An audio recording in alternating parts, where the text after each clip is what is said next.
Stadium in Harvey, Louisiana. And welcome to high school football on SportsNola.com, presented by First NBC. Tonight, we have two big-time rivals, probably one of the newest rivalries in the city of New Orleans. It's the Magnet Bowl between Haynes Academy and Thomas Jefferson, as the Yellow Jackets and Jaguars getting it together once again. And this is just year number 8 of this rivalry, and anything could happen in this game. VK Jones with you right here, and also with me tonight, my color analyst, D. Dexter Turner. What's going on, man? Hey, how you doing? I'm good. Welcome to SportsNola.com, and I know this is a very interesting game indeed between these two teams, and possibly maybe one of the biggest Magnum Bowls maybe ever in this rivalry. Right, you know what I'm saying? You're dealing with two teams that over these past 8 years have become really good, programs when it comes down to football. Right now you have Haynes Academy, they come in undefeated. Thomas Jefferson sitting there at 3-3. It's a critical point in the season for both of these teams when it comes down to playoff position and everything. And not just to say that this is a rivalry game, because the matchup is 4-3 Thomas Jefferson right now. Absolutely. If you see Thomas Jefferson won the toss, they will defer to the second half, as Haynes will receive to start the ball game. And I tell you, it's so big of a game because you look at it, 3-3 Thomas Jefferson looking to get back on the winning track. Haynes undefeated, 6-0 on the year, looking to continue their winning streak. And they're looking pretty good right now. They're definitely looking pretty good right now. When you can go more than halfway through your season and remain undefeated, that means you have a lot of things working right for you. So we're going to see how this great rivalry, the newest rivalry in South Louisiana, goes. Absolutely.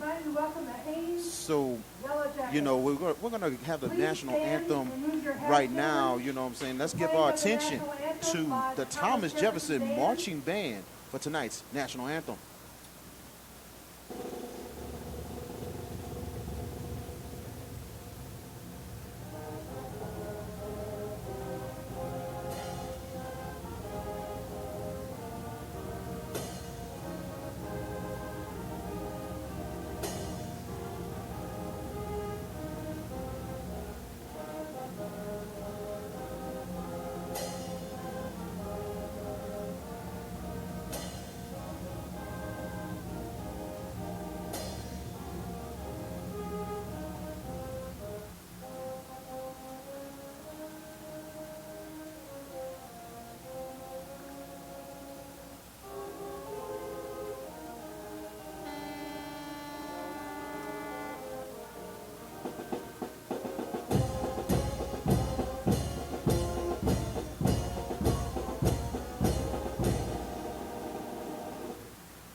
And as both teams about to get started in this year's 2016 Magnet Bowl, as Haynes will take the kickoff, as Thomas Jefferson will kick it off to Haynes. And you look at the power rankings, Derek, and this is Division III power rankings. And right now, Haynes is number 5 in the power rankings, undefeated 6-0, but they're number 5 in power rankings, right in front of Metairie Park Country Day. And then also Thomas Jefferson, they're right there, number 15, with a chance at a home game. One thing I will say about that, when you're ranked number 5 and you're ahead of a school like Country Day and you're right behind schools like Riverside and other schools that have been historically good, it's something that definitely that's something to be committed for. Absolutely. But I'll ask you this question: Who do you think this game is more important for? Is it more important for Thomas Jefferson, or is it more important for Haynes Academy? Well, to me, I think it's for both teams more than anything else. For Thomas Jefferson, they're trying to finish their year strong. They had a couple of injuries early in the season. One of them was the starting quarterback, Arlen Williams, who's their best all-around athlete. But he is out for the year. He'll probably be ready. He's a two-sport athlete. Okay. But he'll be ready for basketball. But also a couple of injuries as well for Thomas Jefferson. So it's important for both, but also it's important for Haynes for a chance to go maybe undefeated in the regular season. And kicking off for Thomas Jefferson is Jake Stuffit.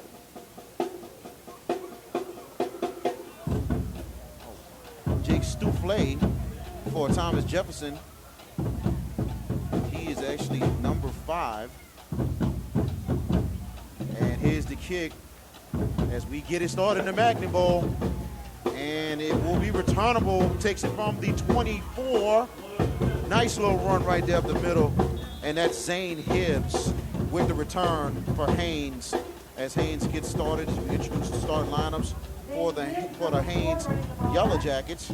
And quarterback is number 7, Charlie McGaw. And also the receivers, number 17, Connor McCarthy, number 5, Christian Poche. In the backfield is number 21, Malik Bailey, tight end, 87, Jay Mouton. The offensive line, 71, Mason Nunez, 53, Brennan Higginbottom, and guard, Stephen Mackey. We'll introduce the other tackles in just a minute. 1st and 10, Haynes inside their own 38-yard line. Man in motion in a 3-wide receiver set, and they give it off, and a nice run going to the right side. He's going to get some extra yards. Good run right there by Bailey. That was a nice run. He picked up about 5 yards. And, you know what I'm saying, what you're doing right now, you're staying above the scale. You know what I'm saying? You're sitting there, you're making enough yards to sit there and make sure if you actually do have to get the 3rd down, you're going to be in a position where the fact that your 3rd down will be really, really something that you can accomplish. 4-yard gain right there for Bailey, so it'll be 2nd and 6 coming up for Haynes. They got to get to the Thomas Jefferson. I'm going to say to the Haynes 48-yard line. As they go into a 4-wide receiver set in a single eye, man in motion. They're going to give it to Bailey again, going to the right. Nice little hole, but he's only going to get probably about 2 yards on the play. 3 yards. Yeah, it's about 3 yards. So yeah. So now they're in a 3rd and 3, which is a manageable 3rd down situation. Very manageable. 3rd and 3. Let's see what Haynes comes out with the next play. Yes. So it'll be 3rd and 3 coming up for Haynes. And the tackles for Haynes is 57, Pierre Divino, and 58, Dawson Iserlo. We'll get all the names straight for you tonight. So 3rd down and 3 for receivers. Man in motion for Haynes. And back to pass is McGaw. McGaw throws it deep. Wide open right side, caught. 10-5, and it's a touchdown for Haynes. And that is number 17 with the touchdown, Connor McCarthy. And that is a 65-yard touchdown.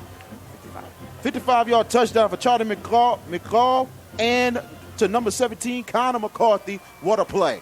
And I'm saying the way they set the play up was perfect, though. It was a perfect play action pass. What happened as soon as you see the receiver break loose, the receiver got behind the DB. All he had to do was sit there and float the ball right into his hands. There you go, 55-yard touchdown pass. Kyle Marcon for the extra point for Haynes. 6-0 Yellow Jackets. Snap down, kick is up, and it is good. Your score, 10:58 left in the first quarter. 7-0 Haynes. We're going to stay with you right here on SportsNola.com. Quick drive indeed. Great execution by Haynes. That was great execution by Haynes right there. You take that, that's a 3-play, 62-yard drive, and you only took 1 minute and 2 seconds off the clock to get your first points on the board. So, hey, they're starting off great. Let's see how Thomas Jefferson comes back and responds from that. And this is one of 4 games on SportsNola.com coming up tomorrow. It'll be live on SportsNola.com. It'll be the old St. James Parish rivalry between St. James at Lutcher tomorrow night. It'll be a 6:45 pregame, 7 o'clock kickoff on live on SportsNola.com, and a replay on Saturday afternoon, 12 o'clock, WHNO TV 20.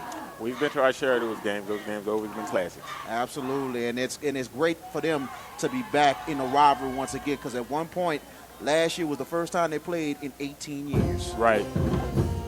So kicking off for Haynes, and it will be number 42, Julian Millar. Here's the kick. Looks like it might be returning, but it's going in the end zone. Touchback, 1st and 10. Thomas Jefferson inside their own 20. Millar with a nice kick right there as the ball went to the 10 and it bounced to the end zone. So right now, 7-0 Yellow Jackets. Let's see what Thomas Jefferson does on the offense. The quarterback is going to be number 10, Richard Williams. In the backfield, 25, Donovan Gibson. And also, they rotate with Donovan Camille and Kevin Stevenson. Receivers, number 3, Armand Williams. Number 18, Emmett Silv. Number 2, Kevin Glenn. And number 5, Cameron Covalon, will choose the offensive line in just a second. 1st and 10, Thomas Jefferson inside their own 20-yard line.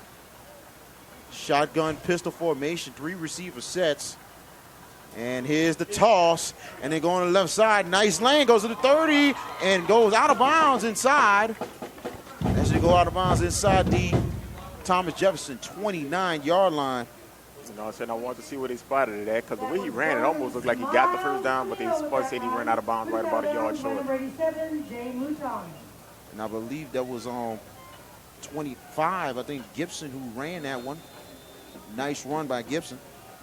But see, like I said, stay above the chain. So right now you're sitting at a 2nd and 1. So there's many things that Thomas Jefferson can do right now with football. 2nd and 1 for Thomas Jefferson. Pistol formation once again. And there's a toss, this time going to the right. And it's Gibson, and he goes down. It should be a first down inside. Thomas Jefferson, 34. Nice 5-yard gain right there. Nice 5-yard gain right there by Donovan Gibson. So Gibson onto a good start for the Thomas Jefferson Jaguars. All right, I'm saying 2 carries, 14 yards. That's not a bad average, 7 yards a carry so far. Not at all. 10:35 and counting in the first quarter, just getting started in this 8th annual Magnet Bowl. And how close this series? 4-3. Thomas Jefferson just leading by a game. 3 receivers once again in a pistol for Williams. They hand it off again. There's Gibbs going to the right side. Nice hole, and he goes inside the Thomas Jefferson 43. Nice run right there again by Gibson. Quick 9-yard gain. Another quick 9-yard gain that they have. What about a yard and a half short? But pretty much right now, Thomas Jefferson's doing a good job, you know what I'm saying, dominating the line of scrimmage on the offensive side of the ball right now. Absolutely. Offensive line, 54, Standish Dyson, 52, Peyton Mitchell, 64, Arthur Lawson. Guards is 79, Jordan Scott, and 55, Dean Ball, and also Matthias Chinchilla, who also rotates. So it's 2nd and 1 in the pistol, and somebody moved. Tackle. Let's see who the flag is on, because that's how both of them move at the same time. But it looks like they're going to call it on Thomas Jefferson.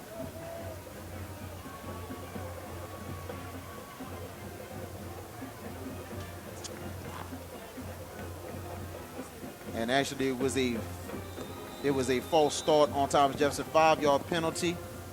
And I meant to say correction, Matthias Chinchilla. And the center is Edgar Valerie, number 68.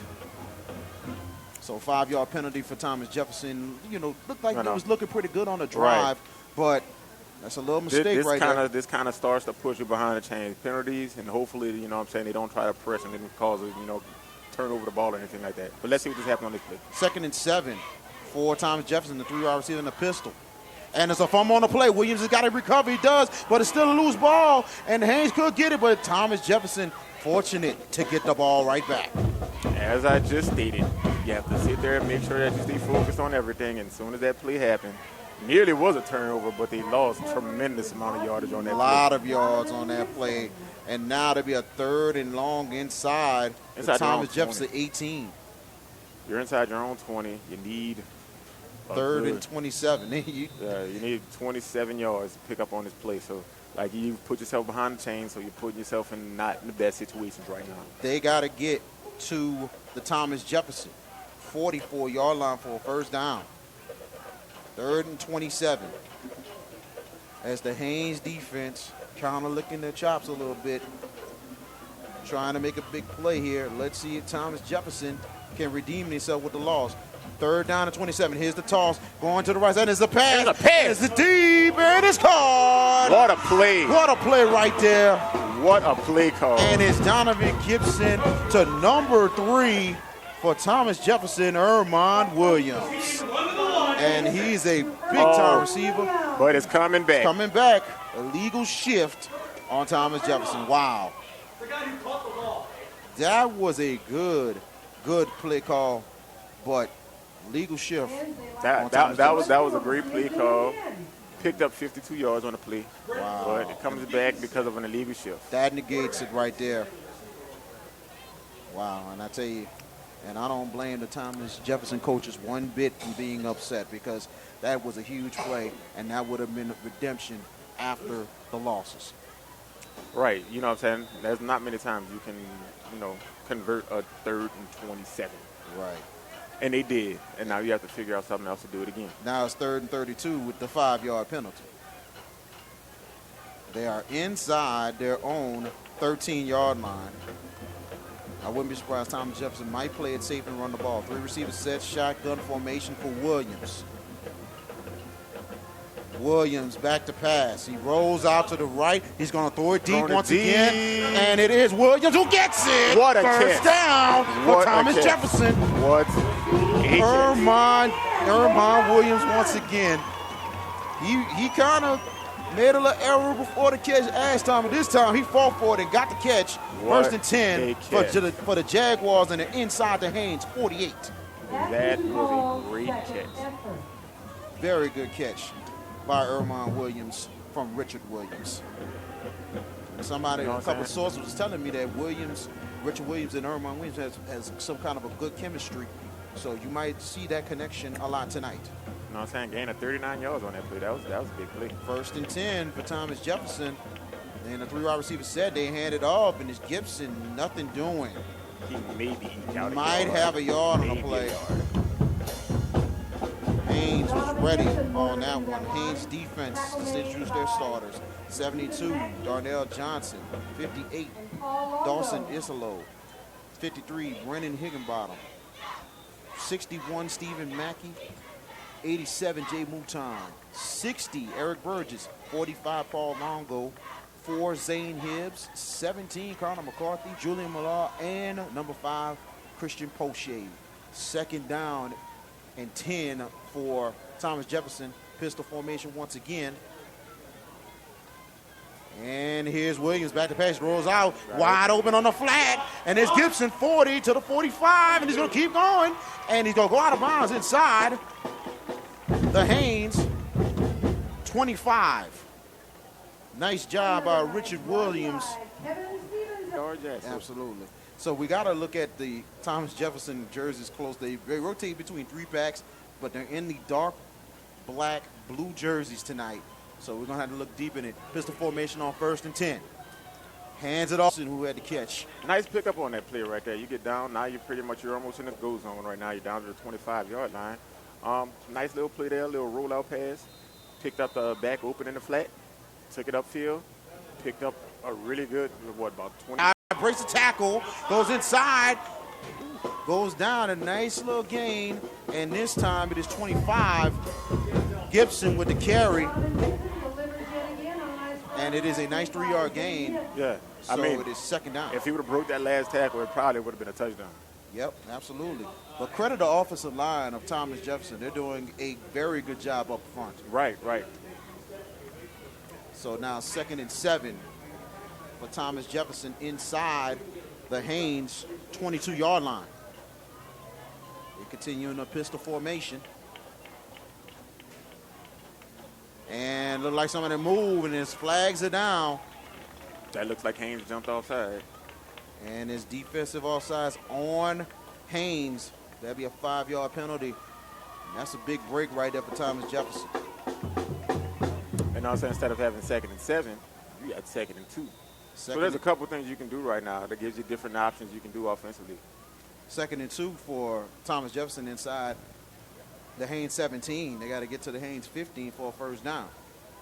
And the smart thing about Thomas Jefferson, taking their time and they're eating the clock. Right. You know what I'm saying? The best way to beat another team is to sit there and make sure that they don't have the ball. 3 wide receiver sets in the pistol on 2nd and 2. They hand it off to Gibson, breaks tackles, goes to the 15, goes to the 10, and goes out of bounds inside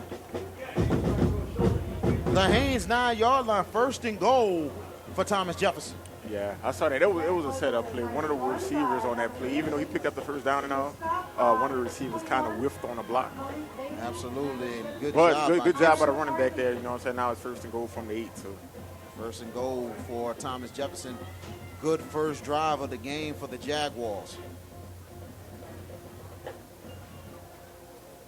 And I tell you, Coach Kevin Kelly really trying to answer the Haynes Academy Ball Club, who is really coming in with a good season so far. 3 wide receiver sets on 1st and goal. Fumble the snap, and still a fumble on the play.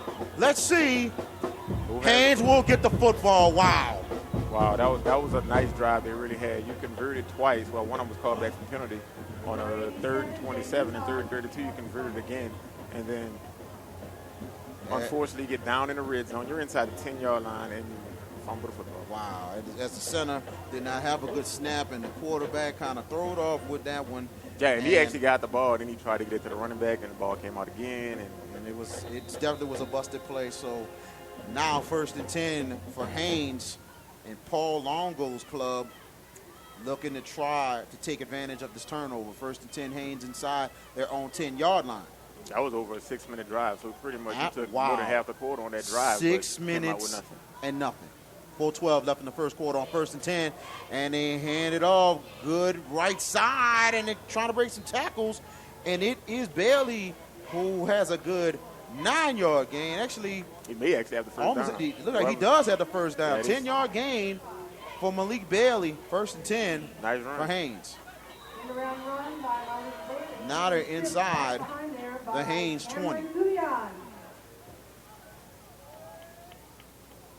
So now Thomas Jefferson's defense is going to have to really dig in right here and try to get some stops here. And now I'm saying 1st and 10 from the 20. 1st and 10.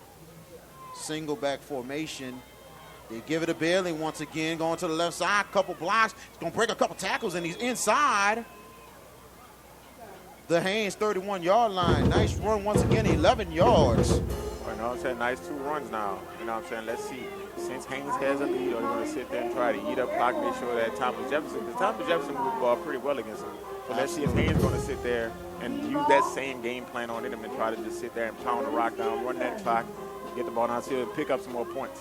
Malik Bailey having a pretty good start right now for Haynes. 1st and 10 for Haynes inside their own 31. Single back formation. They hand it off to Bailey again, this time going to the left, trying to cut back, a good tackle right there by Thomas Jefferson. And it's 23 with the tackle, and that's Kevin Stevenson with the tackle for Thomas Jefferson. It looked like Bailey kind of stumbled in the backfield a little bit, which caused his momentum to be thrown off, which you know, in the deep, he made a great tackle on the field. Absolutely, and a lot of the offensive players that we introduced the starting lineups for Thomas Jefferson, the majority of them plays defense. So, you know, almost all of them, all 11 plays on defense as well. Right, so you're going to see him go both sides. And 2nd and 9, and here comes Bailey cutting back to the right side, and it goes to the 35 inside the Haynes 36-yard line. It'll be a manageable 3rd down coming up. It definitely looks like Thomas Jefferson brought the heat on that play. Yes, it did. Because definitely the dude was in the backfield before the ball was handed off to the running back. The running back did a good job to get outside, but once he got to the outside, it was a good open field tackle to stop him for like only a 3-yard gain. Absolutely. 3rd down and 5 for Haynes. They got to get to their own 41-yard line for a first down. 1:57 left in the first quarter. 7-0 Haynes. High formation this time. They give it to Bailey. Bailey, this actually is number 4 who gets the carry, but he gets tackled in the backfield. Good job right there by Thomas Jefferson getting a big 3rd down stop. Number 2 making the stop is Terrence Jones for Thomas Jefferson. Yeah, I was just wondering if Bailey was fatigued on that play, so they put Zane Hibbs. Zane Hibbs was running the football for right. But he was only Haynes. able to pick up a yard, but it was good pursuit by the whole Thomas Jefferson defense. And it was great pursuit right there. And punting for Haynes is number 7, Charlie Mignaw, who's also doubling as a punter. McGaw could maybe be a fake. Maybe we'll have to watch it. Some quarterbacks do double as a punter. 105 and counting. Nice snap. McGaw punts it to a nice high punt. It's going to bounce. It's going to take a bounce. Actually going to take a Thomas Jefferson bounce. Inside. Thomas Jefferson 39. 54 seconds left in the first quarter. 7-0 Haynes Academy. You know what I'm saying? So Thomas Jefferson dodged the bullet on that one. They turned the ball over in the red zone. Didn't pick up any points, but you made the defense, they did a good stop on that last play. And Absolutely. Now you got the ball back. Let's, you know what I'm saying, for Thomas Jefferson to go down there and try to get some points on the board. And let's see if the Thomas Jefferson offense can redeem themselves after a great first drive. But what I have noticed to that last drive Thomas Jefferson had, I think they have an advantage at the wide receiver position. If they actually take their time and take advantage of that, they may be able to hit something really big, really quick. 3 receiver sets, 1st and 10, back to pass Williams. Williams throws it, and actually it's Ermon Williams gets the catch and gets some yards out of bounds inside the Thomas Jefferson 46-yard line. No, I'm saying nice. Like I said, stay above the chains. If you stay above the chains, you'll sit there, you'll keep making first downs, you'll put points on the board. As long as you don't turnovers and penalties are the one thing that will kill that. And Haynes is going to have to get their DBs to maybe cheat up a little bit. If they give a lot of room to those receivers of Thomas Jefferson, go ahead and take advantage with the shorts. Because that's definitely what I've seen so far. The receivers of Thomas Jefferson has been able to get separation from the DBs. So 47 seconds left in the first quarter. 7-0 Haynes. 2nd and 3 coming up for Thomas Jefferson. Pistol formation. Williams tosses it on to the right side. Got a block on the outside. They get it. Midfield goes to 45 out of bounds. And then inside, the Haynes 39, but a flag is down. Good run right there by Donovan Camille with a nice run. Yeah, but, right down outside. I mean, the hold wouldn't have affected him getting the first down or not, but, and it was hold right down the outside, right where the running back on the outside, maybe the receiver. The receiver did have it held down, but just wasn't enough time. You know what I'm saying? Now you move yourself behind the chains again. Now you're at, instead of 2nd and, well, you would have had a first down, but now you're at 2nd and 9. 2nd and 9 for Thomas Jefferson with 38 seconds left and counting. Thomas Jefferson got to get to their own 49 for a first down. Thomas Jefferson is taking their time trying to get out the huddle. Pistol formation once again with 3 wide receivers for Richard Williams. Williams back to pass, pump fakes. It's going to go deep to the left side, and it's incomplete. Right there, you saw that. The receiver kind of hesitated on that play. Yes, he did. Because he really had him when he did the juke move on the DB. He had him beat. But the receiver kind of hesitated a little bit too much doing that juke move. Yeah, that would have been another big play though for Thomas Jefferson if they would have hit it. Absolutely, you can't hesitate. You gotta take it while it's there, and that could have been a big play. Right. But now 3rd down and 9, with 12 seconds left in the first quarter. You know what I'm saying? Depends on what happened. This could be the last play of the quarter. Absolutely. So let's see what Thomas Jefferson do. Can they convert on another 3rd and long situation? 3rd and 9. Thomas Jefferson inside their own 40-yard line. 3 receivers, pistol formation for Williams. Here goes Williams with the play action. He gives it to Ermon Williams. He's trying to shake it big, but he's going to get maybe at least 4 yards inside the Thomas Jefferson 45, and that is the end of the first quarter. Your score of the Magnet Bowl, 7-0 Haynes over Thomas Jefferson. You are watching First NBC's presentation of high school football on SportsNola.com.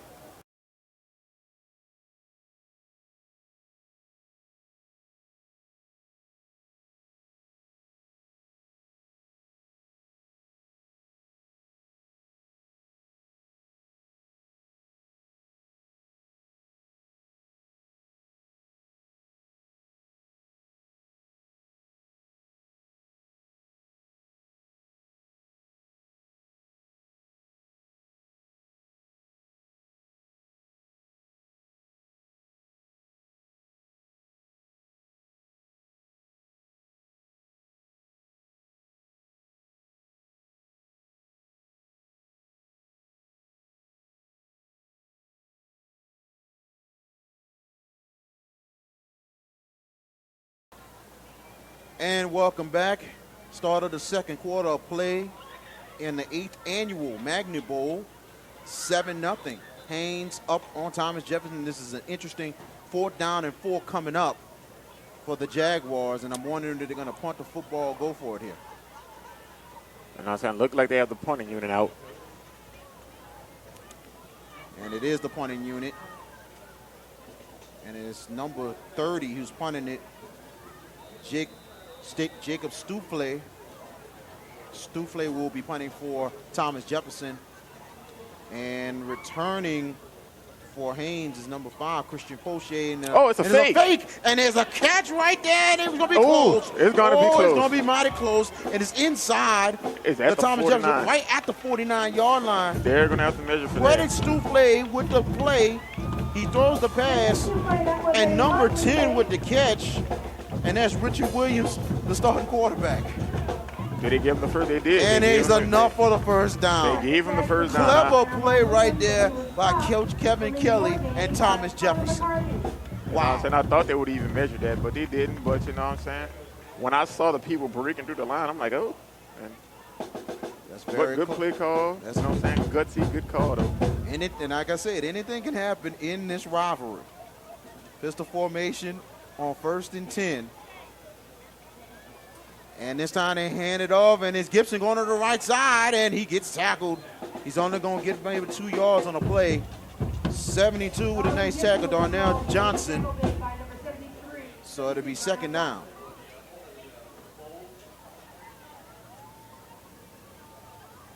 Man, I tell you, Thomas Jefferson just inching, trying to have an opportunity to tie this ball game. I mean, if you go by time of possession, definitely Thomas Jefferson has held the ball the majority of this game. Absolutely. They are eating the clock up and making plays as well. 2nd down and 8 for Thomas Jefferson. They got to get to the Haynes 41. This the formation, 3 wide receivers. And here's the toss once again. Now they're going in the middle. Nice hole. And there's a nice run right there. Number 22 with the carry, Donovan Carmille.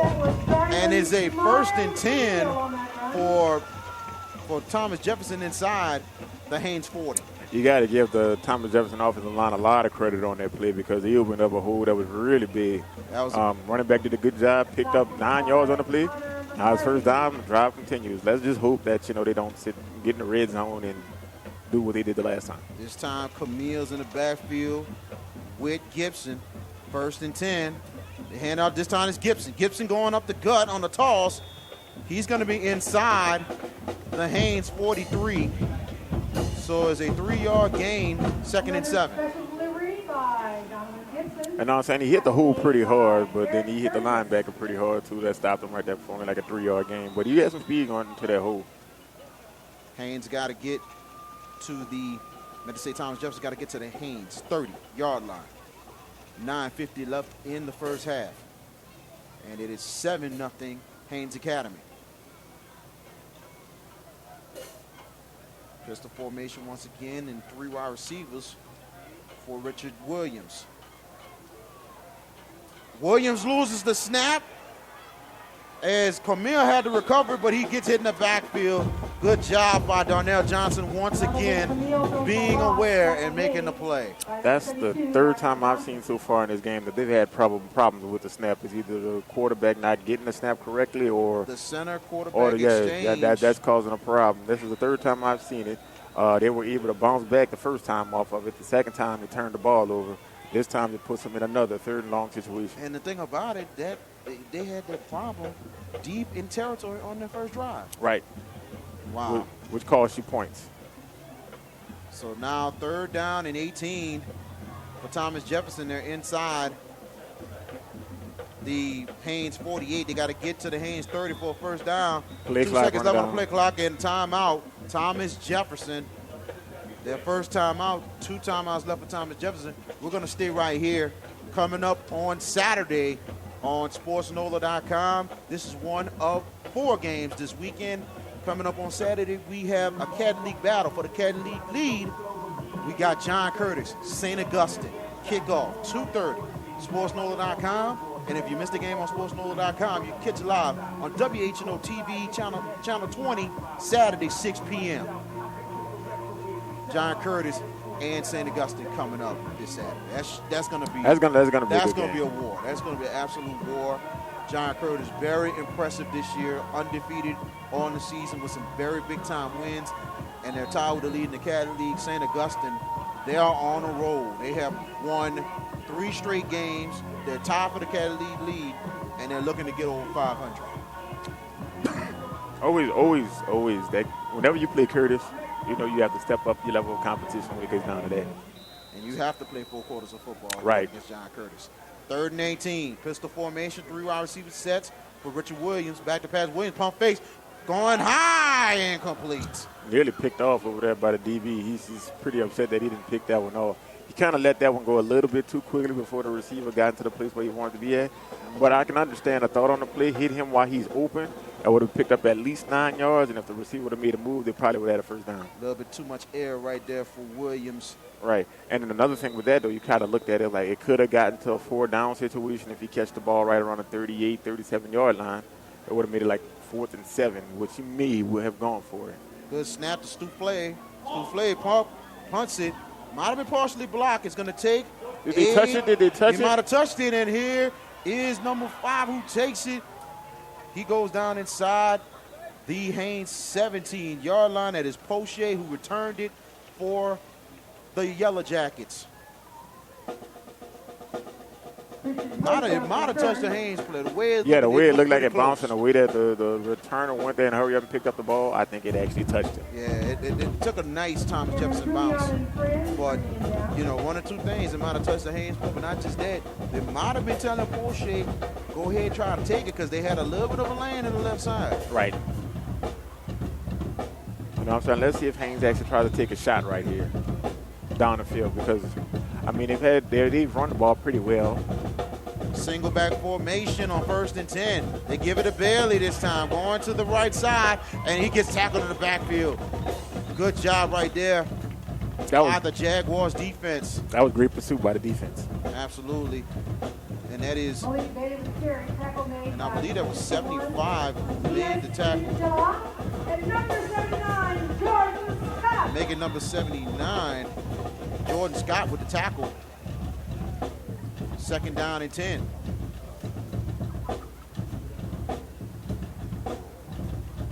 Haynes loved to just run the ball and set up the play action. They got to get to their own 28 for a first down. 7 seconds left on the play clock, and they got to hurry. And they give it to Bailey once again on the left side. He gets tackled in the backfield. Good tackle right there. Nice tackle on that play. Good job. Caught him in the backfield. Kevin Stevenson with the tackle for Thomas Jefferson as the black and blue shirts getting in the backfield for the Jaguars and Thomas Jefferson. And I'm saying, other than that first drive, the Thomas Jefferson defense has played pretty well in this game. Absolutely. Since that first drive, they have really settled down in the rest of this first half and not giving anything easy to Haynes. And Thomas Jefferson has been able to move the football until they have those little, mental mistakes, and that's what's cost them having points on the board right now. 3rd and 14 for Haynes. They got to get to their own 28 for a first down. 2 receivers in a single back, and they give it to Bailey once again, going to the left side. Bailey is only going to get maybe 6 yards. They're inside their own 20-yard line. You know what I'm saying? He picked up about 6. I didn't think they were going to sit there and probably try to, they have the lead. They don't want to sit there and throw the ball and force nothing and give Thomas Jefferson great field position. McGaw will punt it for Haynes. Thomas Jefferson's going to end up with some pretty good field position, too, depending on how this punt goes. Great field position. Kevin Glenn waiting to return for Thomas Jefferson. 6:13 and counting. McGaw gets the snap. He gets into a high punt. And it's going to take a Haynes roll. Nice punt. Nice punt right there, and it's inside the Thomas Jefferson 39-yard line, 1st and 10. So nice 41-yard punt there. It's switched field position. I mean, Thomas Jefferson is still good field position, but I didn't expect it to be, that long, so it kind of flopped the field a little bit. But let's see if Thomas Jefferson can actually get back to what they're doing without the mental mistakes. Final score, De La Salle big over Joseph S. Clark tonight, 41-14. So De La Salle stays undefeated as they go into the big showdown next week against St. James, which we will have on the JM Sports Network next Friday night. It's really good to see De La Salle doing good. Yes, sir. 1st and 10, 5 wide receiver sets this time in the shotgun. Williams will try to take the draw going to the right, but good job right there The Haynes defense was not fooled. 61 with the tackle, Stephen Mackey. That was Ricky Williams. Yeah, that was just great that Stephen Mackey came through, broke through the line. He read it the whole way. He pretty much figured out like, yeah, I'm going to attack the quarterback regardless if it's a pass or a run play, and it worked out in the advantage of Haynes on that play.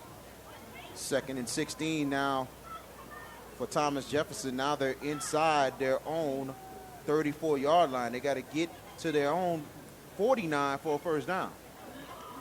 5:20 left in the first half. 2nd and 16. Play clock running down on them again. And they're going to have to hurry. 3 seconds left on the play clock. And they called Thomas another Jefferson's timeout. going to call another timeout. Second timeout of the first half. 1 left for the Jaguars. I know. So they got 1 timeout left. You got 5:11 left on the clock. What you do in the second and 16 type of situation, you know what I'm saying? Yeah, try to at least get half of the yardage back that you had so you can end up in the 3rd and 8, 3rd and 7 type power range. They don't have to take a shot all the way down the field. They just need to sit there and get themselves some yardage to get themselves in a manageable 3rd down situation. I agree. I definitely agree.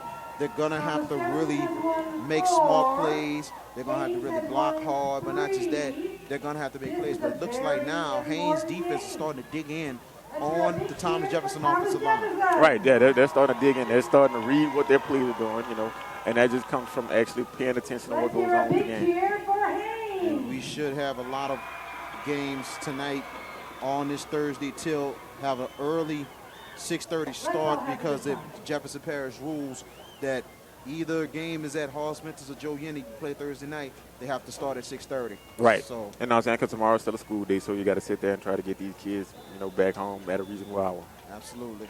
5 wide receiver sets in the shotgun for Williams. Once again, back to pass. They throw it to Ermon Williams. Goes from the 35 inside the Thomas Jefferson. Gets to about the 40. 39. Actually, 40. Yep, it's a 9-yard play. Now to be 3rd down. They're going to end up getting that 3rd and 9. Yeah. 3rd and 9 coming up. Like I said, you try to get half of it back so you put yourself in a more manageable situation. Now you got 3rd and 9. This is going to be a really big play for Thomas Jefferson right now before the end of the first half. And they're very fortunate that they're just still down 7-0. Right, that's it. You know what I'm saying? Other than that one big play, you're looking at a pretty much an even game. And they're going to have to get on the line. 13 seconds left on the play clock. 4 receivers, 2 on each side, and a shotgun formation for Williams. Williams back to pass. Williams got time, throws it middle, caught, and a good catch right there. And I believe it's number 18 with the catch, and that's Emmett Silv. That catch was made by Emmett Silv. Emmett Silv with a nice catch. That was a up nice the middle, play. nice pass right I there. was looking at the secondary on that play because Emmett Swift was up on the slot at the top of the screen. You know what I'm saying? He ran right down the middle pretty much. All the quarterback had to do was just step up and throw. It was like a little zone defense, so he flipped it right in between that. 4:50 and counting in the first half. Still 7-0 Haynes. Thomas Jefferson driving. 1st and 10 for Thomas Jefferson inside the Haynes 43. Shotgun formation, 4 receivers for Williams. Williams back to pass. Pump fakes. He's going to get away from pressure, going to the right. He does have a block on the outside. Nice lane. He goes out of bounds inside the Haynes 40-yard line. You know what I'm saying? He made something positive out of that. It looked like he was actually about to throw it, but when he sat there and looked at the coverage, he was like, all right, then he made something happen with it. So you picked up some yards instead of losing a lot of yards or causing a turnover. He did a very good thing right there.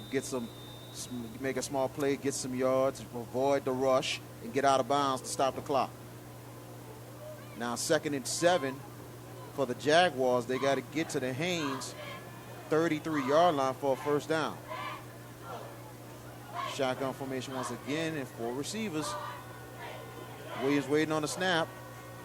Williams, he tosses it and goes to the left side, trying to bounce out, break a couple tackles, but he's going to go down inside the Haynes 37. That was actually not bad by the running back. And what happened on that play right there was that the fact that Haynes actually strung it out nicely, but he was still able to sit there and pick up a couple more yards. So instead of having a 3rd and 7, 3rd and 8, it's only 3rd and 4. And that was Gibson with the run right there. So now 3rd and 4 for Thomas Jefferson. Thomas Jefferson got to get to the Haynes 33 for a 1st and 10. You know what I'm saying? And then you almost have to look like they may be in 4-down territory. So we shall see what happens on this play. Absolutely. Gibson in the backfield. And they hand it out, play action pass. Williams throws it. One-handed catch. What a catch right there by Gibson. He goes out of bounds inside. He lost the ball at the end, but that was a great one-handed grab, though. But he still got the first down. Still got the first down inside the Haynes 23. Number 25, Donovan Gibson with the catch in the backfield. What a play by Richard Williams, and bigger play by Gibson, catching it one-handed and taking off. And I'm saying I like the play call. Like I did, they did the play action. In fact, that's exactly how Haynes scored their touchdown. They used the play action on that. But that's just because both teams have been able to run the ball pretty well. 1st and 10. Thomas Jefferson inside the Haynes 23-yard line. Pistol formation once again in 3 wide receiver sets. This time Williams pump face, gives it to the backfield. And here comes number 22 with a nice little run. He's going to get at least 6-7 yards on the play. That is Camille with the nice run. And I'm saying that was a good run right there. It actually I actually think it was supposed to be like a little pass play. Yeah. But the defense came in so quick, he just had to pitch it back to the running back, and the running back picked up about a good 5 yards on that play. Smart play by Williams, I'll tell you that. Very smart play, knowing the rush was coming. 2nd down. And I believe it's 4 yards. Yeah, it's going to be about second and 4. 4, 2nd and 3, somewhere in that area. 2nd and 4 for Thomas Jefferson inside the Haynes 17. They got to get to the Haynes 8-yard line for a 1st and goal. They say the Haynes 14 for a 1st down. Hands it off once again, and it is Camille. Camille cuts it back, but he's tackled inside. He's going to be close. He's going to be close. He's inside the Haynes 14-yard line. He had to get to the Haynes 13 for a 1st down. So it'll be 3rd and 1. 2:25 and counting in the first half. So Thomas Jefferson's going to have to be aware a little bit of the clock because they do just have 1 timeout left. Right. And I'm saying we're getting down to the 2-minute mark in the first half. Absolutely. As Thomas Jefferson getting the play, and Haynes is going to have to really dig in here to try to make a stop. Now full house backfield on 3rd and 1. Williams, he hands it off, and then he gets tackled. Rashes a bounce off. That could be a first. Let's see. Where do they spot him? It depends on the still look spot. like it's going to be short. He's probably still short.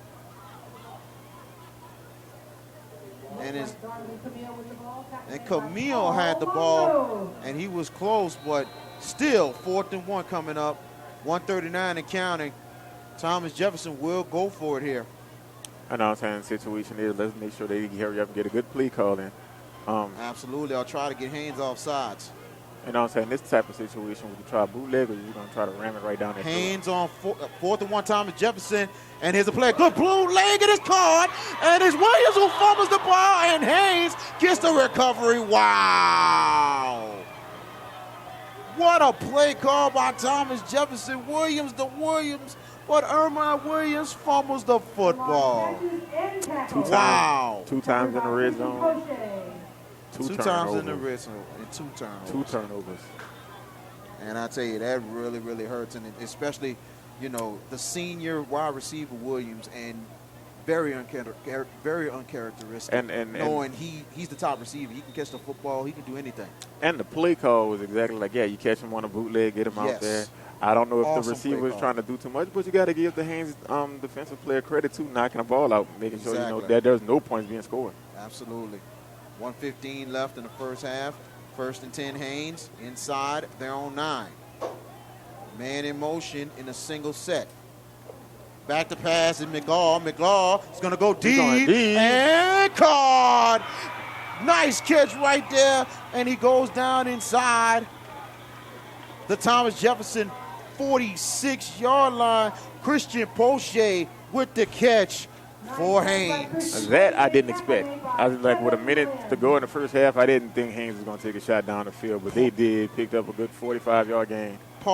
Credit head coach Paul Longo. He is definitely trying to go for this, and there's a timeout on the field. We're going to take it with him. We'll be right back. 7-0 Haynes over Thomas Jefferson. You are watching high school football on SportsNola.com.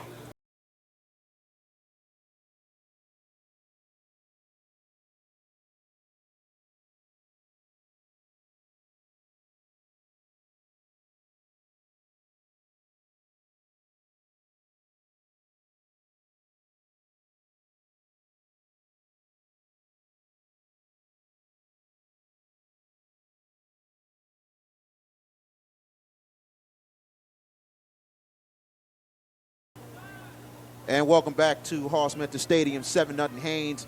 The Yellow Jackets are driving right now. Great pass by Charlie McGaw to Christian Poche. Big time play in his 1st and 10 for Haynes inside the Thomas Jefferson 46-yard line. A little bit aggressive here by Haynes. 4 receivers in the shotgun. This time McGaw back to pass, got time. Throw slant and complete. It was in and out the hands of Poche once again. 2nd down. You know, Thomas Jefferson sent the blitz on that play right there. If the receiver catches that, he had a little room to run, but, you know, it was a little bit too high for him. And we've seen it many times in football. When that ball bounces off your hands like that in the air, that becomes even more dangerous. 1 minute to go in the first half. Let's see if Thomas Jefferson tries to bring pressure again on his next play. As McGaw trying to get the play in. As I tell you, Haynes do it old school. They get the play to the quarterback or to the running back, and they send it in. Well, they have enough time to get his play off, though. They're down to 7 seconds They got left. 6 seconds left on the play clock. They're going to have to hurry up. McGaw's going to have to hurry with an I formation. 1 second, he gets it off. He got it McGaw off. on a play action, got time. He rolls he out had to room the to the left. outside. He's got room. He's going to the 50, going to the 45, and he breaks tackles inside the 40-yard line as he's tackled inside the Thomas Jefferson 38 timeout. He's about Haynes. a yard or so short of the first down. That'll be Haynes' 2nd timeout. 1 left for the Yellow Jackets. Good run by McNall. Taken from You know what I'm saying? Right now, you look at it, though, the only difference is this game. There are two big factors that have been differences in this game. Haynes has made the big plays. Thomas Jefferson has turned the football over in the red zone. These are the 2 things that's caused the game to be what it is right now. Absolutely. This is Haynes' best drive since they had that first drive when they scored a touchdown on it. Other than that, It's been up until now, but they've taken advantage of the passing game when it comes down to it.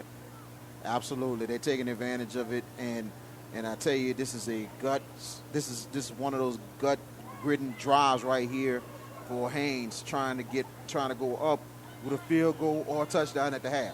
Right. Just try to put more points up, so therefore there's a bigger hole for them to deal.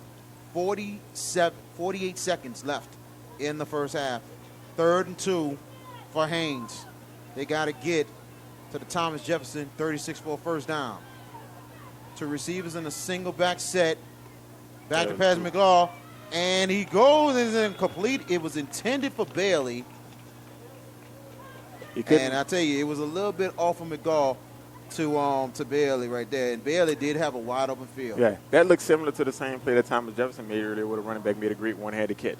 So let's see what happens here. 4th down and 2.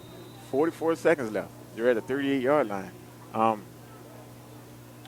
if you're Haynes, you're thinking about just converting and getting more in the scoring range because you still have a timeout left. But if you're Thomas Jefferson, you have to sit there and look at this like, hey, we get a stop right here. We're almost near midfield. So still a lot of strategy and everything going on right now with that.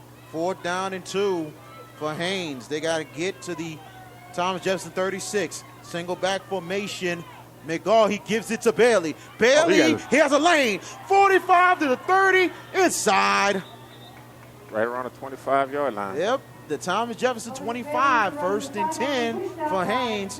Credit the offensive line for Haynes. Yeah, that they probably weren't expecting. They were expecting another play-action bootleg type of pass when he just pretty much went out there and ran the ball. And just ran right at the Thomas Jefferson defense. 44 seconds left, and the good thing about it, the clock really stopped on this one. Yeah, because when he got out of bounds. Yep. So you got 44 seconds. You're at the 25-yard line. You can take another couple shots down the field, too. Absolutely. 1st and 10 for Haynes inside their own 25. 4 receivers set in the shotgun. McNall back to pass. He's going to go deep. Gets hit. It's incomplete. He took a shot. He took a shot right there. It was intended for Christian Poche. And credit the Thomas Jefferson defense putting the pressure on McGaw. Right. Kind of made him rush the pass right there. But you had 2 receivers in the same area, though, on that play. So, I don't know. Maybe there's a little bit of confusion on that. Absolutely. So now, 2nd and 10. So now it's 2nd and 10 coming up for Haynes. They got to get to the Thomas Jefferson 15 for a first down. Shotgun formation once again, 4 receivers for McGall. And 7 seconds on play clock. McGall back to pass. He's Rusher's coming with coming. everybody. He's going to go deep. He has somebody And in it's it. gone. Touchdown, Haynes. McGall to Christian Poche. 25-yard touchdown. 13-0 Yellow Jackets. Yeah. Pretty much what's been happening on these last few days. Thomas Jefferson just been blitzing. This time they actually got caught. Quarterback took another shot, but he took a shot in the end zone too. So now 2 scores up. And the ball was up there for forever on a Thursday, but Poche comes up big with the catch. Right. Extra point coming up for Haynes. 25, mark on for the extra point.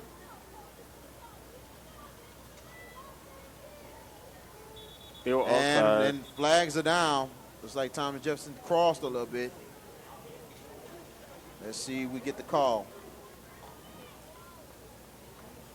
It's defensive offsides on Thomas Jefferson. And I tell you, it looks like the offense is coming back out for Haynes as they're going to go for 2 instead of going for the extra point. This is smart right there by Paul Longo. I know this could be a dagger if they can get themselves all set up. Let's see, the play clock didn't start just yet, so. And they're telling them to reset it. So this is a gutsy call by Paul Longo, and I think this is not bad of a decision regardless of what happens. So 2-point conversion coming up for Haynes. 14 seconds left on the play clock, and they're going to have to hurry. Single back formation, Bailey in the backfield. And he's going to have to, and Haynes going to have to call a timeout. Somebody was not on the field for Haynes. So I think they weren't lined up correctly. Yeah. So Haynes is taking their last timeout of the first half. I know. I'm saying right now, do you want to rethink things? You still want to sit there and go for 2, or you just want to go in there and kick the extra point? Because there's a lot of confusion on that play. Very, very much confusion. I was hearing that one of the receivers wasn't out there for Haynes, so a little bit of a mix-up. But the assistant coaches are going to get this straight and everything else, and seeing if Haynes can get this 2-point conversion. All right. Let's see how they go with this.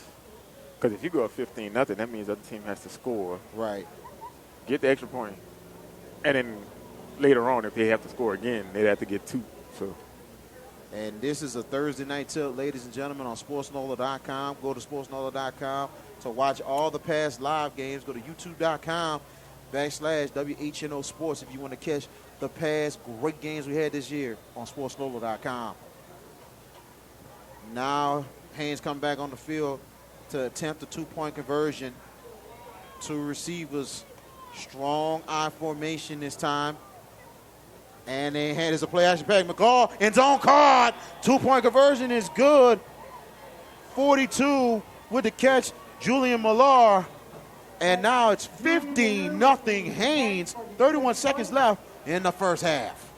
You know what I'm saying? They just caught them confused. I mean, the play action has killed both teams today.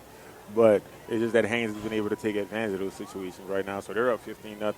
And credit, I got to give a lot of credit to the coaching staff of Haynes, especially Coach Paul Longo. I mean, what a gutsy drive by the Yellow Jackets, going down the field, getting the touchdown, and going for 2 to go up 15-0. You got the ball with a minute left. It took you 30 seconds to go 90 yards down the field and get a touchdown. So. And tomorrow on SportsNola.com, and this is one of 4 games. Tomorrow we have the Battle of St. James Parish, St. James and Lutcher tomorrow night right here on SportsNola.com. And also you can catch the replay also on WHNO TV Saturday, 12 o'clock on WHNO TV Channel 20. And kicking off is number 42, Millar, and here's the kick. It'll be returnable, taking it from the 8. If he cuts Goes it to back the right, 20 and 30. He's going to cut it back a little more. And he goes down inside the Thomas Jefferson 34.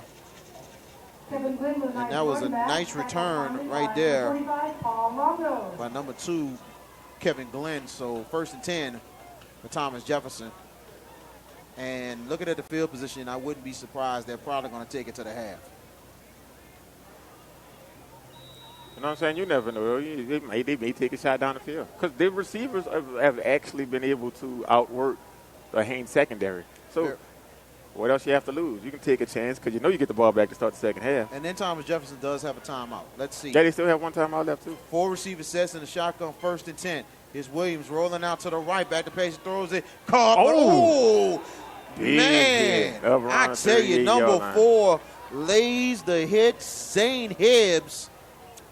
He hits up number 18, who had to catch Emmett Silv, but wow. That was a hit. Silv just paid the price on that one. That was a hit. You know, we didn't see too many hits, but we just saw one just now. That was the biggest hit of the night right there. Yeah, absolutely. So actually, Thomas Jefferson will take their last time out of the first half with 4 seconds left in the first half. You know what I'm saying? What would you suggest in this situation?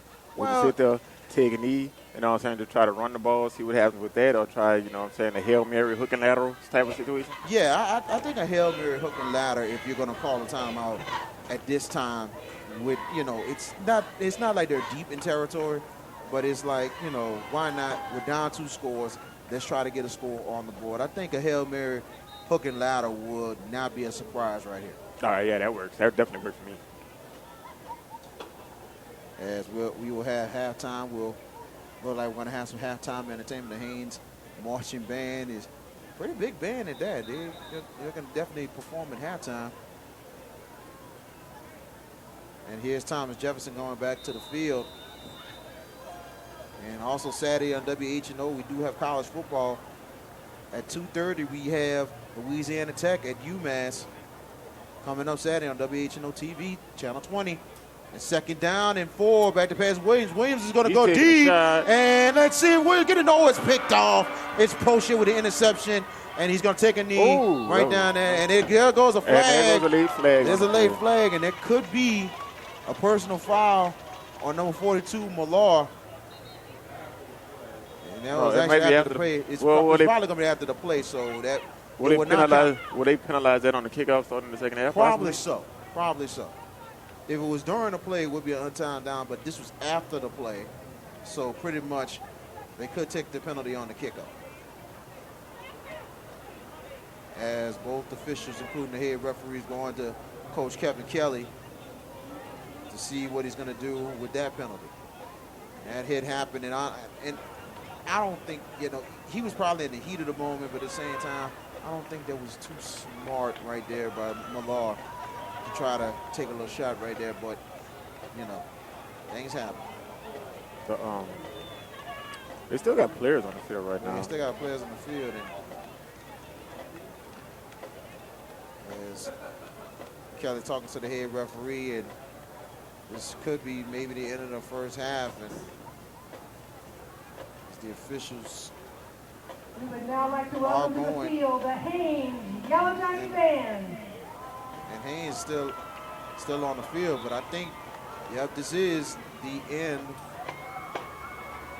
of the first half. Let's see. Yes, it will be the end of the first half, as now Haynes going off on the field, and I believe it'll probably be a 15-yard penalty on Haynes, and that'll probably apply to the kickoff. So halftime, 15-0 Haynes over Thomas Jefferson in the 2016 Magnet Bowl. You are watching SportsNola.com's high school football presented by First NBC.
Welcome back to Hall Smith Stadium at halftime. 15-0 Haynes on top of Thomas Jefferson in the 2016 Magnet Bowl. B.K. Jones, D. Dexter Turner. So far, what are your thoughts in the first half? Because so far, Thomas Jefferson outgaining Haynes in the first half, but at the same time, Haynes executing, making the plays where they need to, and being up 15-0. Well, the difference in this game right now, Haynes was able to take advantage of situations and put points on the board, whereas Thomas Jefferson 2 times in the red zone squandered the ball with turnovers. I agree, very much agreed on that one. And it's too many turnovers right there. It's more than anything. And I tell you, turnovers inside the 20, and it's mental mistakes, center quarterback exchange. And then you look at near the end of the first half, Ermon Williams, the all-around great receiver for Thomas Jefferson, he fumbles the football inside the 9. And I tell you, he had a nice catch trying to get a first down, but couldn't hold on to the ball. Right, he had a first down. They were going to be able to sit there and set up, get another 3 plays because it was about a minute left to go in the first half. Right. But the thing that got me at the end of that, after they turned the ball over, I didn't expect that, but Haynes took a shot down the field. Now that actually puts Thomas Jefferson in the hole. So right now, this first drive that they get when they come back, after they kick off, they have to put points up on the board. Yes. It's a necessity when it comes out of that. Yes. They need the points. They need the points, and they need it quickly, knowing that they're down 2 scores, and they're going to have to get it quickly and fast in a hurry as Thomas Jefferson dance team out to perform out there. And you see Haynes band. Haynes' marching band is pretty big. Yeah, it's pretty big. Not bad at all. Absolutely. Let's go ahead and take a timeout. We'll come back. We will have the second half coming up. Haynes 15-0 over Thomas Jefferson. You're watching high school football on SportsNola.com, presented by First NBC.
And welcome back to Hallsmith Stadium. We're having so much fun right here tonight. You know what I'm saying? The behind-the-scenes crew with myself and D. Dexter Turner, BK Jones back with you. Man, it's so much fun when we talk off air. You know, we got the NFL game going on tonight, Thursday night, the Chargers and Broncos. Interesting ball game indeed so far in the division.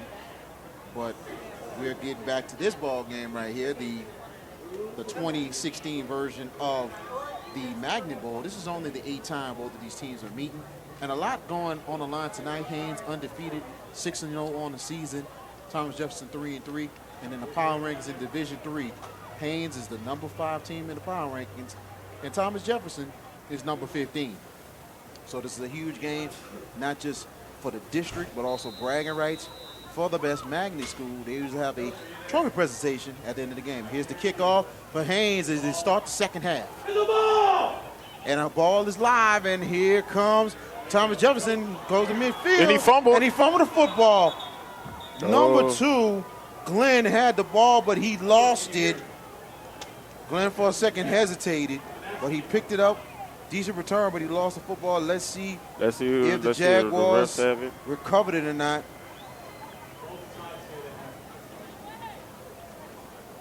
Everybody's pointing every pointing way. and it's Thomas Jefferson football. Very fortunate to get the ball back. Right, in that situation right there, that could have just pretty much been like a dagger in the heart. Yeah, that could have been a disaster. Big time disaster right there. 1st and 10 for the Jaguars inside the Haynes 44-yard line. This is very good field position for Thomas Jefferson. And I'm saying that first play right there for Thomas Jefferson was kind of shaky. But let's see what they do with the rest of this drive. Absolutely. And here we go, 3 receivers, pistol formation for Williams. Williams with the snap, he tosses it, and it's Camille. Camille going to the right, he cuts it up the field, and he gets down inside the Haynes 40-yard line. 2nd down coming up for the Jaguars. Picked up about 4 or 5 yards on the play. Good play call, you know. I mean, the problem hasn't been Thomas Jefferson moving the football. It's just the fact that the untimely turnover was costing them this football game right now. So 2nd and 5 coming up for Haynes. 2nd and 5 coming up for Thomas Jefferson. They got to get to the Haynes 34 for a 1st down. As we're just getting started in the second half of play. Three receivers, pistol formation on 2nd and 6. Here's Williams. He gets it out to Glenn. Goes to the 40, goes to the 35 inside the 28-yard line. Kevin Glenn with a nice catch and run. And now they're inside the Haynes 28, 1st and 10. Good little swing pass out there. Picked up a good 12 yards on that play. Now you're inside the 30, which I call a go zone. So, you know what I'm saying? Will they take a shot down the field, or would he sit there and just try to go back and doing the same thing they were doing? Just as long as they don't turn over the football. That could happen right there, Derek. 1st and 10, 3 receiver sets, pistol formation for Williams.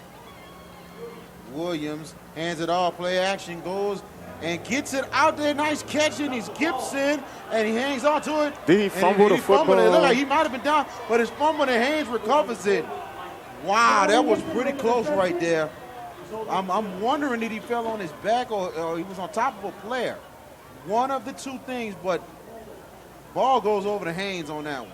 So they get to the 20-yard line at the beginning of the red zone. Nice one-handed catch, but man, gotta hang on to the ball. This is the 3rd turnover down in that area. Right. 3rd one. Inside the 35 has not been favorable for Thomas Jefferson. They've gotten to the 20 and in. 1st and 10 for Haynes inside their own 20-yard line. Let's see what Thomas Jefferson's defense does. Or let's see if Haynes actually takes a shot down the field. McGaw, he goes back to pass once again. McGaw throws it deep in his card again. Poche with the catch inside the Haynes 34-yard line. And this has been pretty much the connection tonight. McNaw to Poche that has been pretty much the combo tonight for Haynes. Right. And I tell you, Haynes looking to try to go for the throat right here.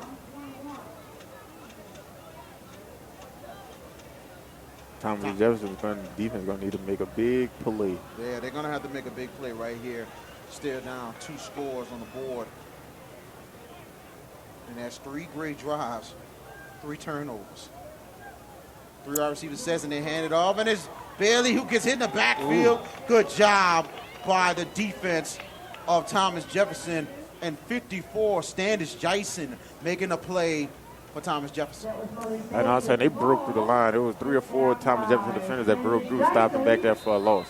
So now, you know what I'm saying, it puts Haynes behind the chains. That puts you in a better situation. Let's see what Thomas Jefferson does on the next couple plays here. See if they can get the ball back. 2nd and 13 for Haynes inside their own 31. Now this time 3 receiver sets in a single backfield. And Bailey's in the backfield, and back to pass McNair on a play action, rolls out, and he throws, and he's going to go out of bounds.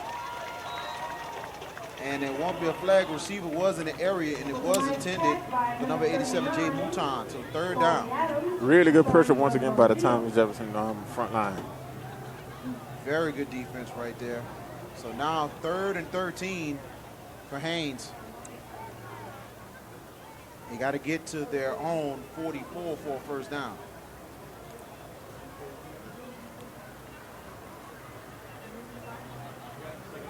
$15-0 Haynes up on Thomas Jefferson in the 8th annual Magnet Bowl.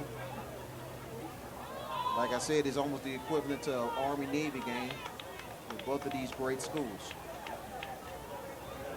Now in a strong I formation, 1 receiver, and they give it to Bailey going to the left side. Bailey trying to break the tackles, and Bailey will go down inside the Haynes 35-yard line.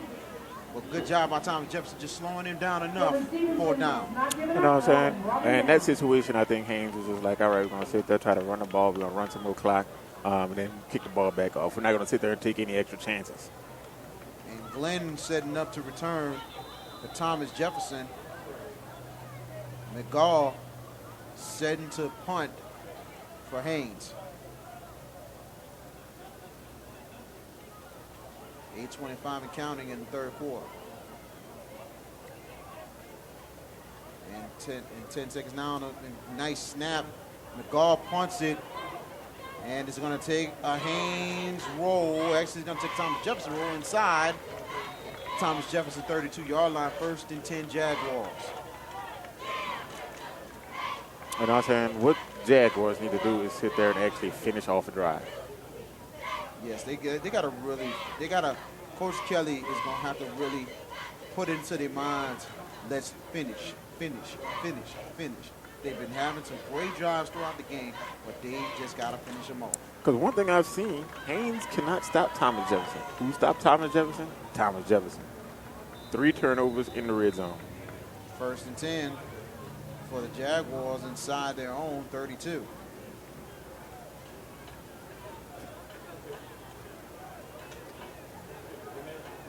Go. And they're going to have to hurry. 12 seconds left on the play clock, and it's 3 wide receiver sets in a pistol formation. Williams, he will hand it off, and they go on the left side, but nothing doing. Good job by number 53, Brennan Higginbottom, with the tackle. By Gibson, tackling by number 53. And it was Gibson with the carry, but Higginbottom, credit him. Getting the penetration and making it. Yeah, he got penetration, and then he was able to sit there and actually make the play, stop it for what, no gain on the play. No gain on the play, and it's 2nd down, 2nd and 10 for Thomas Jefferson. They got to get to their own 42-yard line for a first down. 7:31 left in the 3rd. 3 receiver sets in the pistol. Williams back to pass. Williams rolls out. Williams is going to go deep, and it is caught. And let's see if he is out of bounds. Wow. Good catch by the receiver, but, you know what I'm saying, couldn't get a foot in bounds. Pretty close, but out of bounds. Beautiful catch by Kevin Cuvion, but someone moved the sidelines in, and we don't know. And I tell you, Williams was on the money, but just a little bit off out of bounds.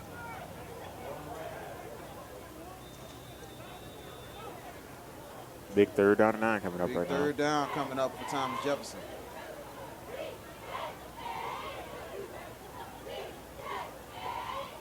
He had the right idea, but just missed it. And there was a pass intended. It was intended for Cameron Kubalon. 3rd and 9. Back to pass is Williams. Williams got time. Throws it in. Oh, wow. What a hit right there. And it was 23 this time who had the catch. And that's Stevenson, but gets hit. What a hit right there. Number 87 for Haynes. And that is Mouton. He comes up with a big play. 4th down. Yeah, it looked like there was a bit of miscommunication on the play because it looked like it's a screen and where the defender's supposed to come all the way up, but that one defender read that play all the way and then made a big play knocking the ball out the receiver's hands. He got off the block and he made the play right there. Souffle will punt. I snap. Souffle steps into it. He punts it. A little high. It'll take a Thomas Jefferson roll, and it'll be returnable poche, and he goes down inside. That was a little. 34. It was pretty close. That was pretty risky. Yeah, very risky. Richard Poche trying to return that ball. I think Poche should have just let the ball. Let the ball go, let the guy, because the more that ball bounces, the more that clock runs for you, and with your team with your advantage in the lead. 6:59 left in the 3rd. Haynes has a chance to try to extend this lead. Don't be surprised Haynes tries to take another shot down the field right on 1st down. I wouldn't be surprised either. 1st and 10 Yellow Jackets inside their own 34-yard line. 2 receivers in a strong set.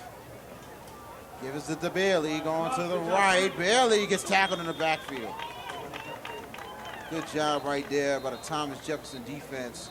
And 23 making the tackle, Kevin Stevenson. We do have an injury on the sideline.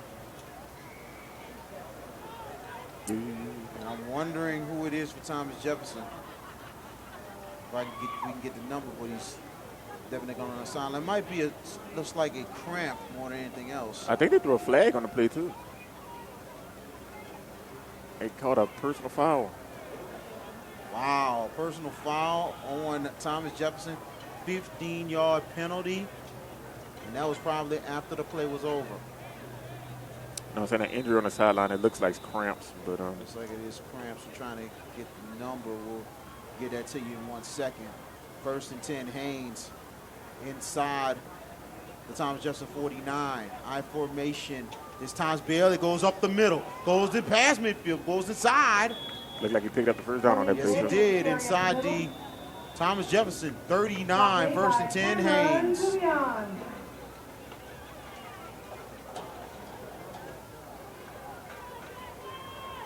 kind of hard to see the number on the field. A couple of the trainers are around him and stuff like that. But the Yellow Jackets are driving once again. That penalty was key right there as they move the ball up. And Haynes is moving 1st and 10. I formation again. Bailey will get it. Up the middle, inside the 30, inside. The Thomas Jefferson 28, 1st and 10. Yellow Jackets. Now it looks like Haynes is just gashing them straight up the middle. It looks like they're wearing down the Thomas Jefferson defense. And actually that was Glenn, number 2, who was hurt. They stretched him out. It was a little bit of a cramp. Like he will be okay. 6:06 left in the 3rd quarter. 1st and 10, Haynes Academy. I formation once again. Bailey will get it up the middle, and it goes inside the 20. Inside, and it goes inside the down to the 15 Thomas Jefferson 15. 1st and 10 for Haynes, and it's all Malik Bailey doing his thing for the Yellow Jackets. And what's going on right now, especially at this point in the game, as you saw one player get cramps, and it's like that battle of attrition. And what's happening is they're starting to wear out the Thomas Jefferson defense, and they're running right up the middle on them. Running right up the gut, and then some. You know what I'm saying? The last 3 carries he's gone for 34 yards, and you're down to the 15-yard line. So now they're in the red zone. Every time they've come down here, they've been able to. Well, the one other time they were down here, they were able to punch it in. So 10 seconds on the play, 3 seconds on the play clock. They're going to have to hurry, and they give it to Bailey. Middle, 10, 5, end zone, touchdown. Malik Bailey, 15-yard touchdown, and a big-time touchdown for Haynes as they extend the lead, 21-0. that was just methodical, old-school football. Just Absolutely. get it up there, get my 11 against your 11, and we're going to run right down the field and run right down your throat until you stop us. And they took the will out of Thomas Jefferson just now on that drive. All Malik Bailey as he scores from 15 yards out. Now it's 21-0. As Kyle Marcon will kick the extra point for Haynes.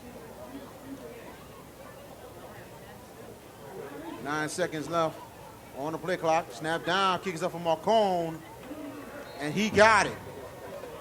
5:16 left in the third quarter. Let's take a time out. Your score, Haynes 22, Thomas Jefferson nothing. You are watching SportsNola.com high school football presented by First NBC.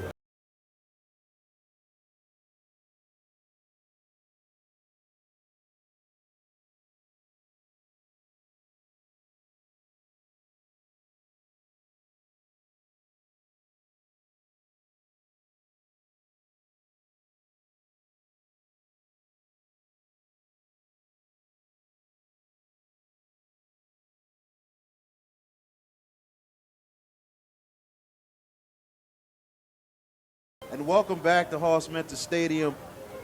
The Haynes Yellow Jackets looking like why they are undefeated 6-0 on the season. They're probably their best start in school history. 22-0 over Thomas Jefferson as they're kicking off right here. And that is Mular with the kickoff. Here's Glenn. He's taking from the 11.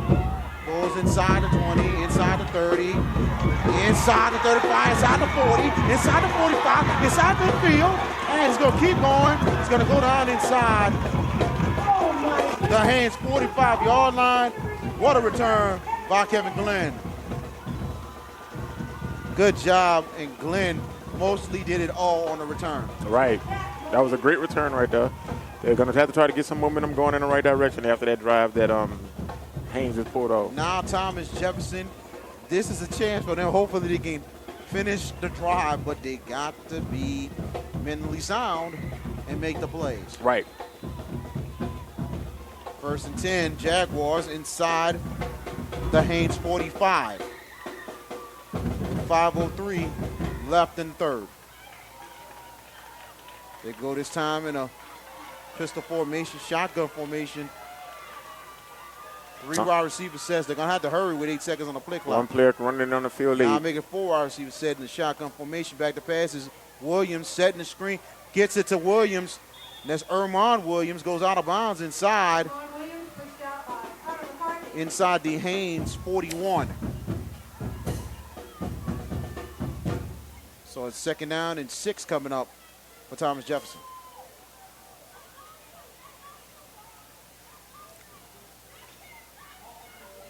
And I got to tell you that you look at both schools, the locations, and I know it's about at least maybe 20 minutes from each other. You know, Thomas Jefferson located in Gretna, Haynes located in Old Metairie. 2nd and 6, 4 wide receivers, and here's Williams back to pass. Williams is going to go deep. Williams overthrows incomplete.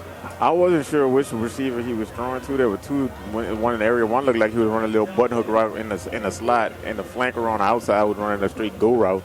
But the ball ended up being right in between both of them. So absolutely, I'm wondering who he was talking to myself. Now 3rd and 6 for Thomas Jefferson. They got to get to their own 35-yard line for a 1st down. So, VK, you believe this is 4-down territory for Thomas Jefferson right now with this point in the game? Absolutely. Being down 3 scores, you're going to have to put everything on the table. 3 receivers, pistol formation on a 3rd and 6.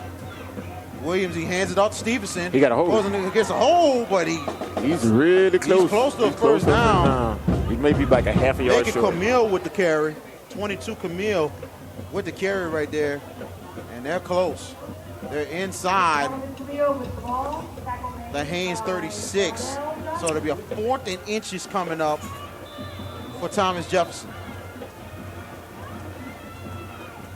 Now, if I'm Thomas Jefferson, I would probably maybe try to get Haynes offsides. You know what I'm saying? If you don't, just try to go with the play. But you know what I'm saying? What play would you go with? I mean, they've done well running the ball on them. They've done well with the bootleg passes. But right here, just to sit there and make sure you get this first down, would you do a quarterback sneak on this? 4th and inches and timeout. Thomas Jefferson, their first timeout of the second half. 2 timeouts left for the Jaguars. So we're going to stay with you right here. This is one of 4 games on sportsnola.com. Join us tomorrow night. Lutcher St. James, Battle of St. James, 7 o'clock kickoff. And then Saturday we have a doubleheader. 2:30, we have St. Augustine against John Curtis over at Tag Home Stadium. That's a 2:30 start. And then 7 o'clock from Joe Yenney Stadium, Jesuit and Rummel. All 3 games you can see live on sportsnola.com. Now, this is interesting here, what Kevin Kelly should do here. And I wouldn't be surprised they could go on a sneak. They could sneak it, or maybe they just run at the Haynes defense. Right. I mean, it's gonna be interesting to see what they do on this play because they definitely need this first down. You know what I'm saying? Try to put some points up on the board before we get to the 4th quarter. Now back to live action. 4:02 left in the third. It's the 4th and inches coming up. Full house formation for Thomas Jefferson. Williams looks like he's trying to get him to go off sides. And they call another timeout. Wow. I really don't understand that, D. Dexter. They really were going with your first mindset, try to draw them off, but I don't think they actually may have had a play in there. Yeah, but at the same time, you have. But you just wasted 2 timeouts. Exactly. You're down. You did that at one timeout to set up the strategy more than anything. Try to get them off sides, that's one thing. But then at the same time, get a play. Get a play. If you can't get them off sides within the time, run the play. Right. But, wow. Now there's 1 timeout left for Thomas Jefferson. And I tell you, this is a game of chess right now between both teams. And somebody is going to be the king right here on this 4th and 1. Whatever goes, whatever way here. Thomas Jefferson needs to get the first down. They got to get to the Haynes 35. 4th and inches for Thomas Jefferson. 3 receivers this time. Pistol formation. Williams, he tosses. It's Camille. He'll get the first down for the Jaguars. 1st and 10, Thomas Jefferson.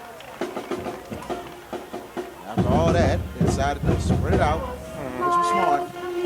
And now, you know what I'm saying? The thing you got to look at now, though, for the rest of the game, because we got a little over 16 minutes to go with this game, is that, well, just under 16 minutes to go with this game, is that you only have 1 timeout left, and you're down by 3 scores, at least. Right, absolutely. 3 wide receivers once again, pistol formation. This time it's Camille. Camille going to the left, but good job by Mouton and the defensive Haynes. Mouton was not fooled as he makes the tackle on Camille. I know what I'm saying. Great pursuit by the Haynes defense on that play. They shut it down. Now let's see. Thomas Jefferson needs I feel that they would need to move with a little bit more urgency right now. Yes, they really need to move a little more. Maybe they're just not in a hurry to get in the red zone because usually that's when they turn the ball over. Now 2nd and 11 for Thomas Jefferson inside the Haynes 34-yard line. 3 receivers, sets shotgun, back to pass Williams. Williams has time. Williams is going to go deep, and it is caught! He catch it? And it caught it inside the Haynes 2-yard line. That was a great catch by the receiver right there. And that is Cuvion with the catch for Thomas Jefferson. 1st and goal for the Jaguars inside the Haynes 2. You know what I'm saying? All the Jaguars, if the Jaguars go hit on and punch this in, they're back in this football game. And credit Cuvion, the great effort running under the ball and making the catch. That's the goal line. Let's go.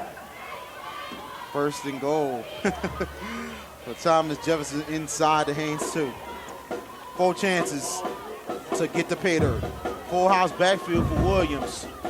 Williams, he gives it Camille up the gut. Let's see, he's probably inside. He's short, he's inside the Haynes 2-yard line. Like no gain on the play. Darnell Camille really trying to make ways to the end zone, but short. Now it's second and goal. Down there is probably where I run that bootleg play again that they were successful with earlier. I would too, because I tell you, the play action and the bootlegs is really putting on Haynes' defense's heels. Right. 2:01 and counting in the third. Second and goal. 8 seconds left on the play clock. They're going to have to hurry. 3 wide receivers in a pistol. And Williams going to hurry up. 2 seconds left, and they get it off. And here's the toss. It is Camille, end zone, touchdown, Thomas Jefferson. And it is Donovan Camille with the touchdown. 3-yard touchdown for Thomas Jefferson. They finally get on the board, 22-6. And now I'm saying 4 times is a charm for them. That's the 4th time them being down in the red zone. That's the first time they got points. Other time there was 3 other turnovers. So great job there by Thomas Jefferson. And let's see if they're going to kick the extra point, in which they will.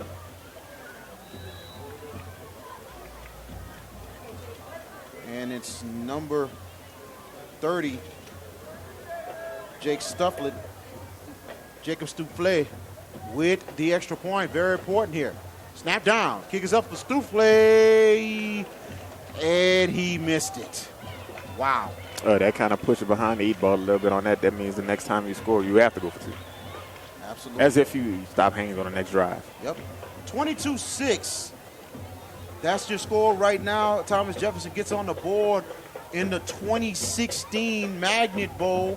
As we're going to stay with you right here, VK Jones, D. Dexter Turner from Hall Smith Stadium.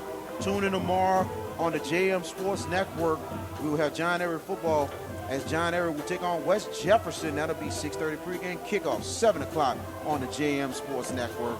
That should be an interesting game tomorrow, D. Dexter. That really should be a good game. You know, that's a heated rivalry over the years. So. It's been kind of one-sided over the years, but we're hopefully that it should be a better game tomorrow night. Yeah. Both teams with the same record, you know, both 4-2 on the season, and a deceiving 4-2 for West Jefferson. 3 out of their 4 victories, they had come back to win the game in the last few seconds. You know what I'm saying? Well, that shows a little bit of resiliency on a team like that can sit there and come back and get a victory. But let's see what Thomas Jefferson can do right here. Absolutely. I'm thinking Haynes is trying to sit there and sneaking up, maybe thinking that they might try an onside kick or something here. Onside kick or a square kick. Setting up the kick right now. Thomas Jefferson. It is. It is. And he touched it. He touched it. And get the ball. Good job right there. Kuvalon actually was kicking the ball, and it hit a Haynes player. So Thomas Jefferson recovers it. First and 10 Jaguars. Right. If the Haynes player would have just let the ball came in and just let it roll back into his hands, he would have got it. But he went forward, but it went above the 10 yards, touched it. Now Thomas Jefferson, can they take advantage? You know what I'm saying? Can they put some more points up before we end this third quarter? And right now, not even close in the first half between Carr and Carver. 44-0. Carr over Carver in the first half. Wow.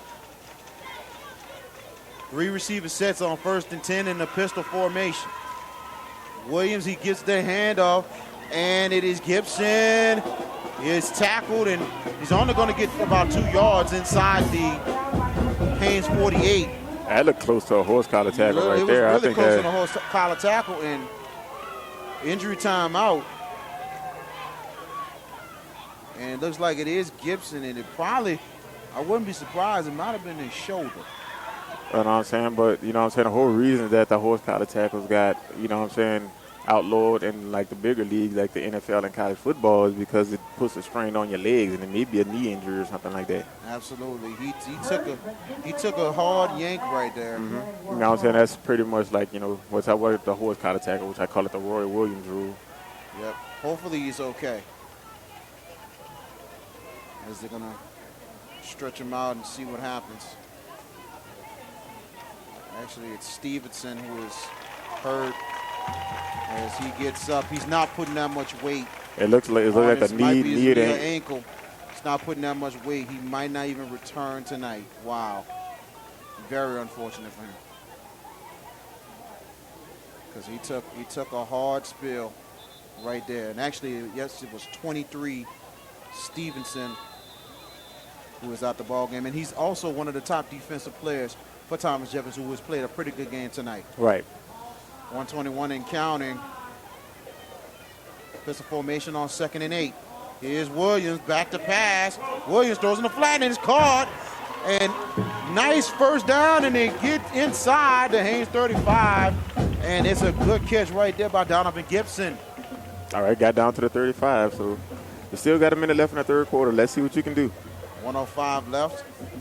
And chains are moving. 1st and 10 for Thomas Jefferson. And I'm saying that the fact that if they want to score, I would probably try to speed it up, score before the end of the third quarter. So therefore, because you're probably going to have to go for 2 after this. If you don't make it, that means you still have to get 2 more possessions to win this football game. Very much agree. 48 seconds and counting. But 9 seconds left on the play clock. Thomas Jefferson is going to have to hurry. 5 seconds on the play clock. 4, 3. Can they get it all? 1 second they do. This time they go up the middle. It's Camille. And Camille gets inside the Haynes 32. And the clock is running with 22 seconds left. Now, Thomas Jefferson doesn't have to run another play, but I suggest they probably should run another play. And the way it's looking, 14 seconds, I don't think they're going to get this play off. 10 seconds left in the third. 5 seconds left. 4, and 3, 2, and 1. And they got the play off.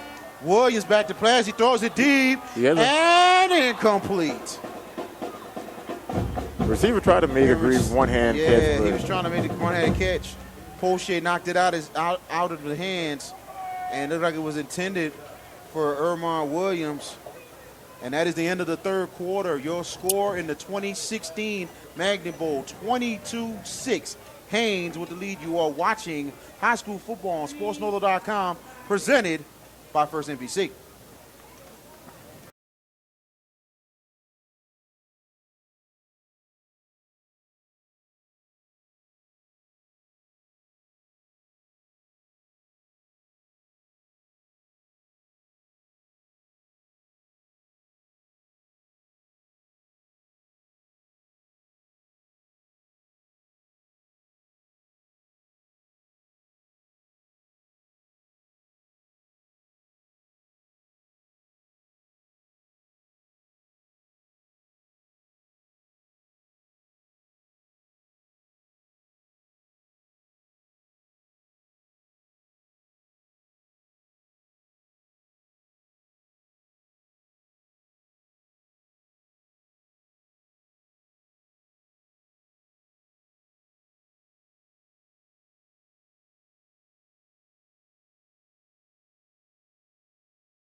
Oh. Welcome back.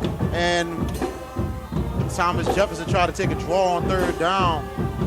Nothing doing, actually. Williams was trying to pass it. Once again, it was a bad snap. Very much a bad snap. Miscommunication right there. Now 4th down. They were successful on the last drive, but now Thomas Jefferson is going to really have to pull something out the hat. No, it's 4th and 10. They have to get to the Haynes 25 for 1st and 10. This is the key drive right here for Thomas Jefferson. And they're going to have to hurry with 8 seconds left on the play clock. 7, 6 seconds, 5. 4th down and 10. They're not going to get this play off. Let's see, and they're not. It is going to be a delayed game. And actually a timeout. Thomas Jefferson, they have used their last timeout of the ball game. Well, they just have to sit there and manage the clock a whole lot better. That's how they've lost 3 of their timeouts in the second half. They probably only should have used 1. You know, you gotta get the play in quicker. Gotta get it in there, get it into the players, so they can get on the line. And I'm saying, 'cause this is a big play in the game. It's 4th and 10. You're down by 16 points, which technically is still 2 scores. You definitely need to get this first down right now. Absolutely, and you know, Haynes has done a better job offensively more than anything else, getting the play exchange in and out. Right. They're in a huddle, but Thomas Jefferson's got to do a better job in trying to get the play exchange and everything else and get everything ready to go. Now back to live action. 4th and 10. Thomas Jefferson. They got to get to the Haynes 30-25 for a first down. 3 receivers sets in the pistol, back pass Williams. Williams throws it, it's way too high. There's a intended for Vermont Williams. I don't know what happened. Looked like it was a little miscommunication with the quarterback and receiver. What the quarterback threw it to and what the receiver was, they were just in 2 different places right there, and I'm not sure what was the miscommunication on that play. Wow. 1st and 10 for Haynes. And I tell you, if I'm the Haynes Yellow Jackets, I start running this clock right now the way they've been running this football most of the game. And I'm saying the last time they had the ball, they just gave the ball to, Malik Bailey. Yes. And he just ran the ball right down that throat. I don't see them taking a chance putting the ball in the air because they want to keep that clock moving. Absolutely. 1st and 10 for Haynes inside their own 35. Strong formation. Bailey waiting in the backfield. And they give it to Bailey. Bailey, he's only going to get a yard. Good job by the Thomas Jefferson defense. Standish Dyson and also Kevin Glenn making the tackle. And I'm saying they did a good job. They got penetration on that play. They didn't let Bailey get loose and, you know what I'm saying, pass your linebackers and things like that like he did on the last drive. Now the Thomas Jefferson defense really going to have to step up here despite the last drive. And out of the 4 or 5, after the 5 great drives, they only scored once out of the 5 times. Right, they got to the red zone, you know what I'm saying, 3 previous times before they actually scored. So you're looking at this game could be a whole lot tighter right now. Haynes may be in a situation where 2nd and 9, here's Bailey. Bailey going up the gut, he's down inside the Haynes 40-yard line, 3rd down. good looseness there by Bailey. We were able to sit there. It looked like they could have had him in the backfield, but he wound up picking up about 4 or 5 yards on the play. Absolutely. So it's 3rd and 5 coming up for Haynes. Haynes got to get to their own 45-yard line to continue to drive. And as you see, they stay in the huddle until, like, you know, it gets to around about 15 seconds, then they break the huddle. What they're doing, they're milking a lot of the clock down, too. Bailey in the backfield. I formation. Back to pass McNaw. McNaw, pump fakes. McNaw has a lane up the middle. Goes to the 45, goes to midfield. And he gets the first down and more. Out of bounds. Inside the Thomas Jefferson 40-yard line. Nice run by Charlie McNaw. Charlie McGaw with a nice run right there. McGaw had some pressure, but he took it up the middle and he ran across. He took off. He was pretty elusive out there in the field. You know, even though it was a 3rd and 5, picked up more than 5 yards. He picked up about 15 yards on that carry. No, actually it was 20 yards he picked up on that carry. And, you know, that's something that's right there. That type of run like that is something that's devastating for Thomas Jefferson's defense because they did well the whole play, but just couldn't stop the quarterback from escaping the pocket and picking up the first down. 1st and 10 for Haynes. Here's Bailey. Bailey going up the gut. And Bailey will be down inside Thomas Jefferson 42-yard line. So it'll be 2nd down coming up for the Yellow Jackets. And I'm saying that what they're doing, tick, tick, tick, continue to run that clock. Absolutely. 22-6. Haynes with a 2-touchdown lead on Thomas Jefferson. 2nd down and 8. The Yellow Jackets has got to get to the Thomas Jefferson 30 for a first down. I formation once again with two receivers. And they give it a Bear. They're going on the right side, and he's loose a little bit. Breaks a couple tackles to the 30, and he's inside. Right inside the Thomas Jefferson 30, right on the money up for a first down. Nice elusive run there by Bailey. They called a run blitz on that play, and pretty much he dashed right past the defenders, was able to pick up about 8 or 9 yards on the play, pick up a first down. First down for the Yellow Jackets, and we have an injured player on the field for Thomas Jefferson. And I'm wondering who it is for the Jaguars.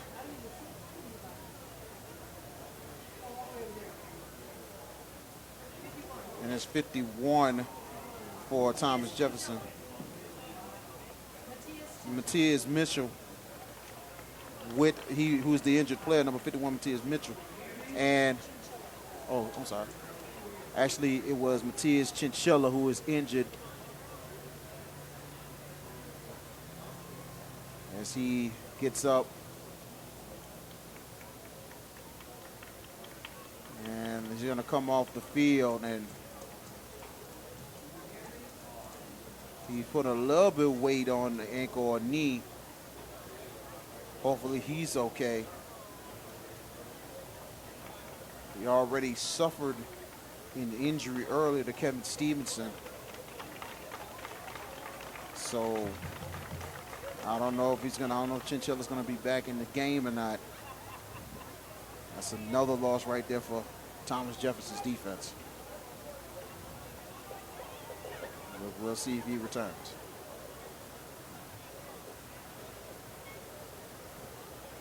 This is one of 4 games this weekend on SportsNola.com.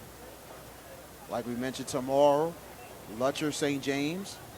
Saturday, doubleheader, Curtis St. Augustine, and Jesuit Rummel on Saturday night. V.K. Jones, D. Dexter Turner right here at Hall Smith Stadium with 8:22 and counting. 1st and 10 for Haynes as we get back to live action. You know what I'm saying? I think Thomas Jefferson is going to take more risk. Would not be surprised on one of these plays that Haynes try to sit there and put the game away with a dagger touchdown pass or something. Absolutely. 6 seconds left on the play clock. Haynes is going to have to hurry. Single back formation. McGaw gets it all. Play action pass. McGaw rolling out. McGaw throws it wide open on the flat. First down. A little more. 20-15. Inside. The Thomas Jefferson 10-yard line. Jay Mouton with the catch for Haynes. And you was dead on right, D. Dexter, on that one. They was definitely going for the equalizer. Right, exactly. They were sitting there, they were trying to put a nail in the coffin in the game, which pretty much that play really is close to doing that right now, barring some type of turnover that would happen down here. If Haynes actually puts this in, it pretty much puts the game almost out of reach. 7:46 and counting. And it's 1st and goal for Haynes inside the Thomas Jefferson 10-yard line.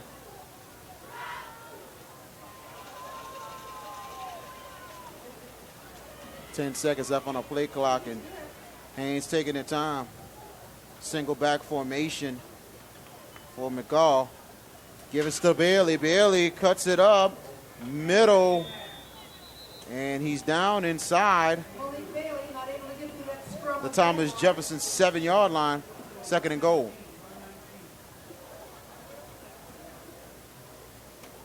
.708 and counting, and tick, and they are continuing to melt this clock. Under 7 minutes left in the ball game. 2nd and goal for Haynes inside the Thomas Jefferson 7. 2 receivers in a single back formation for McGaw. 6 seconds left on the play clock. They hand it off to Bailey again. Flags go down. And this time it's a false start on Haynes. And that pushes them back 5 yards. So now it'll be 2nd and 12 for Haynes, and they're inside the Thomas Jefferson 12. Yeah, it's going to be 2nd and goal from there. And this is not today.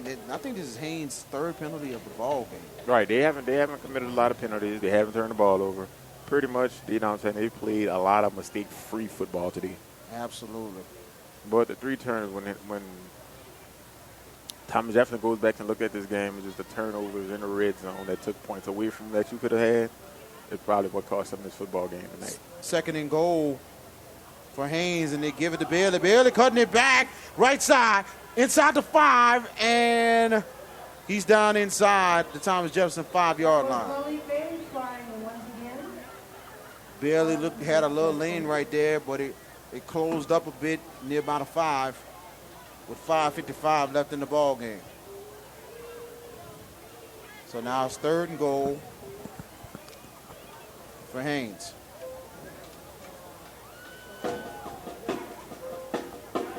As Haynes looking to put the ball game away. You know what I'm saying? Certain things that you look at it right now. They just started the play clock. But you're getting near the 5-minute mark. If and only if Thomas Jefferson can get a stop down there, because they still got 2 plays. They got 3rd and they got 4th down, more than 90. Not unless he decide to kick a field goal out of there.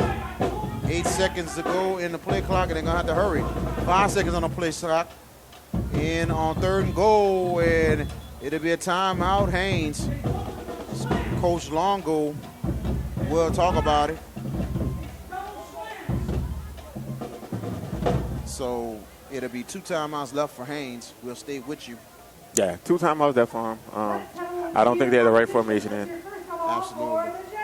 And there's some interesting matchups over the weekend. What are your thoughts? What do you think is probably the biggest game of the weekend in week number 7? I look at that battle of the River Parish game, Lutcher against St. Dan. You know what I'm saying? They're back to playing football against each other again. You know how the atmosphere is out there when you go to a game out there. I think that's going to be the biggest game because, you know, we were at that point in time where everybody's pushing to get that playoff push, to get that momentum going. So I think that's going to be the biggest game that we have. I agree with you. I think that's going to be the biggest game of the weekend. I think Curtis and St. Aug is going to be a very good game Saturday. Right, and then St. Aug can use it as like, it's a measuring stick game. Let's see how good we really are. We're undefeated right now in the Catholic League, which is, you know what I'm saying, nothing to sneeze at because it's the Catholic League. But, you know what I'm saying, when you go up against a perennial power like Curtis. Are you ready to step up? You know? Right, yeah. So now 3rd and goal for Haynes inside the Thomas Jefferson 5-yard line. 5:10 remaining. As the Yellow Jackets trying to put the ball game away. Strong eye formation. Back to pass McGaw. Wide open on the flat card. Touchdown, Haynes. And it's Charlie McGaw to number 42 with the touchdown, and that is Julian Millar. The kicker and receiver gets a big score, and that probably put the ball game away for Haynes, 28-6. I know, Charlie McGaw, that's his 3rd touchdown pass tonight. So pretty good game tonight. Pretty impressive for McGaw and company. And 25, Kyle Marcon for the extra point for Haynes. Snap down, kick is up for Marcon, and he got it. 5:03 left in the ball game. 29-6 Haynes over Thomas Jefferson in the 2016 Magnet Bowl.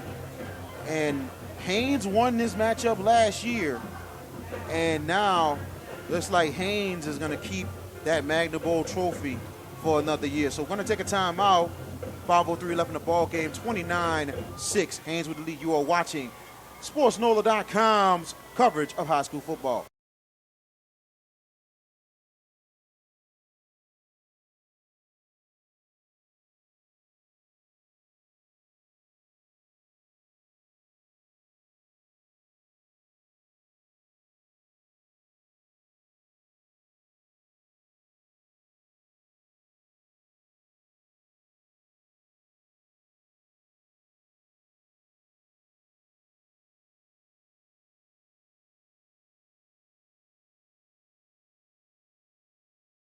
And welcome back. Haynes scoring another touchdown to probably put this ball game away 29-6 and kicking it off is Julian Malloy, and here's the kick. And here is Glenn. He's going to take it from his 14, and he goes to the 40, goes past midfield, 45 out of bounds. And they're inside. Yeah. That was a nice Kevin return. Glenn with a nice return. He's inside the Haynes 40. You know what I'm saying? Got down to the 40. Hey, you got less than 5 minutes to go. So I would probably just take shots down the field the whole time. Yeah, you got to take shots. You got to take shots all the way down the field more than anything else. Get down by 3+ scores. Just take a chance. Thomas Jefferson in desperate times right here with under 5 minutes left in the ball game. 4 receivers, sets in the shotgun. And they don't have any timeouts. Back to pass is Williams. Williams is going to go deep. And wide open card. Goes to the 10 inside. The Haynes 8-yard line. Down to the 8. And Cameron Covalon with a great catch right there. He's been making some good catches all second half. But you know what I'm saying? If the faster they go, this is like a challenge. This is challenging yourself. This is pushing like, hey, can we sit there and score and get this game back to being a game? Absolutely. 4:45 left, and it's first and goal for Thomas Jefferson inside the Haynes 7-yard line. 4 receiver sets in the shotgun. Williams back to pass. Williams has time. Williams, he's going to cut it back. Breaks up tackles inside the 10, and he's going to go down inside Right around the Haynes 7 7-yard line. And 4:23 and counting, and Thomas Jefferson's going to have to get up and hurry a little bit.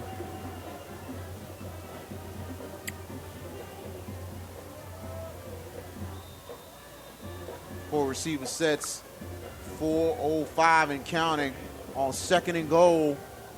In the shotgun formation, 4 receivers back to pass. Actually, there's a draw inside the 5, inside the Haynes 2-yard line. So it'll be like 3rd and goal. Maybe 3rd and goal coming up. And Donovan Gibson with the carry for Thomas Jefferson. So now 3rd and goal inside the Haynes 2. 4 receiver sets. Back to pass Williams. Williams rolls out. Williams throws deep. End zone wide open. Caught. Touchdown. Thomas Jefferson. Richard Williams to Ermon Williams. 2-yard touchdown. Now it's 29-12. You know what I'm saying? So do you kick the extra point in this situation? Do you go for 2? No, I think you go for 2. You go for 2 all the way. Rest of the game, you go for 2. As the offense does stay on the field. 3:29 left in the ball game. As the offense try to get the play here. 15 seconds left on the play clock. They're going to have to hurry. 12 seconds left on the play clock. 10 seconds. 8 seconds left. They're going to have to hurry up on a 4 receiver set in the shotgun. 3 seconds. Here's Williams. Back to pass. Rolls out end zone. Incomplete. No block on the end. And I tell you, the offensive line did not do a good job on that play. And on top of that, it looks like the receivers was not set at all. Yeah, they were all confused on the play. So now 3:29 left in the ball game. Haynes up 29-12. That's Thomas Jefferson. A quick score. And I know they're going to try an onside kick to try to get the ball back. Yeah, and they're still down by 3 scores, so. Now, if they get the ball back, maybe things might change maybe a little bit. I'm confused. Like, everybody like switching the sides of the field or something? Yeah, because I was like, they're lining up on the wrong side. Yeah. Oops. Little mistake. Reminds us of the old street ball days when you play make them, take them, and they score and you just. Switch sides or something. Right. But not just that. I think some of these guys, some of these players might have big tests tomorrow and stuff. So they got a lot on their minds besides the football game. Right, and a lot of them play 2 ways. So Exactly. you know what I'm saying? When you get tired like that, sometimes your mind just may not work correctly. And these 2 schools are actually the top 5 GPAs in the state. And all around the state of Louisiana, not just in the city, but in the state. So Covalon will kick it off. Thomas Jefferson, here's the kick. Can it go 10 yards?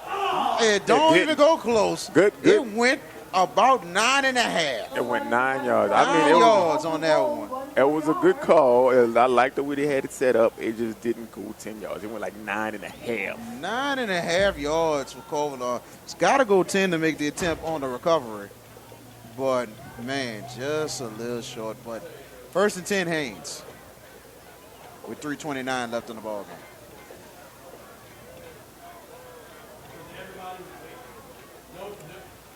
And I tell you, Haynes was not fooled at all. Haynes was just it just was waiting, and he knew it wasn't going 10 yards. And it was like, okay.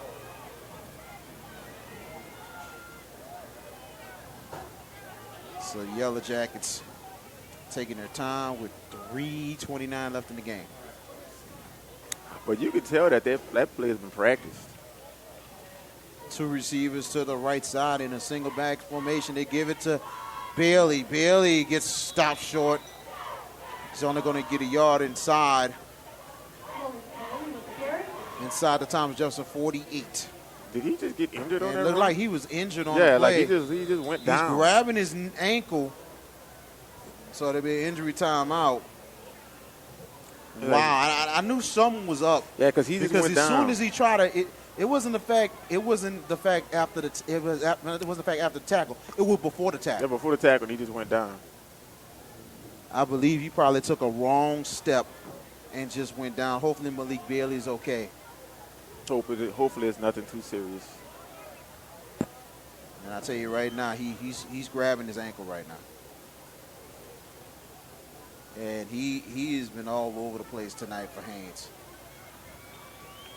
As he comes off the field, a little bit of his own power. He's putting a little weight on the ankle.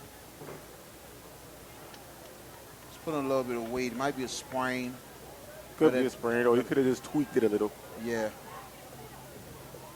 But I would just keep him a little loose. I wouldn't maybe put him back in, but keep the ankle loose a little bit. You don't want to get it too stiff.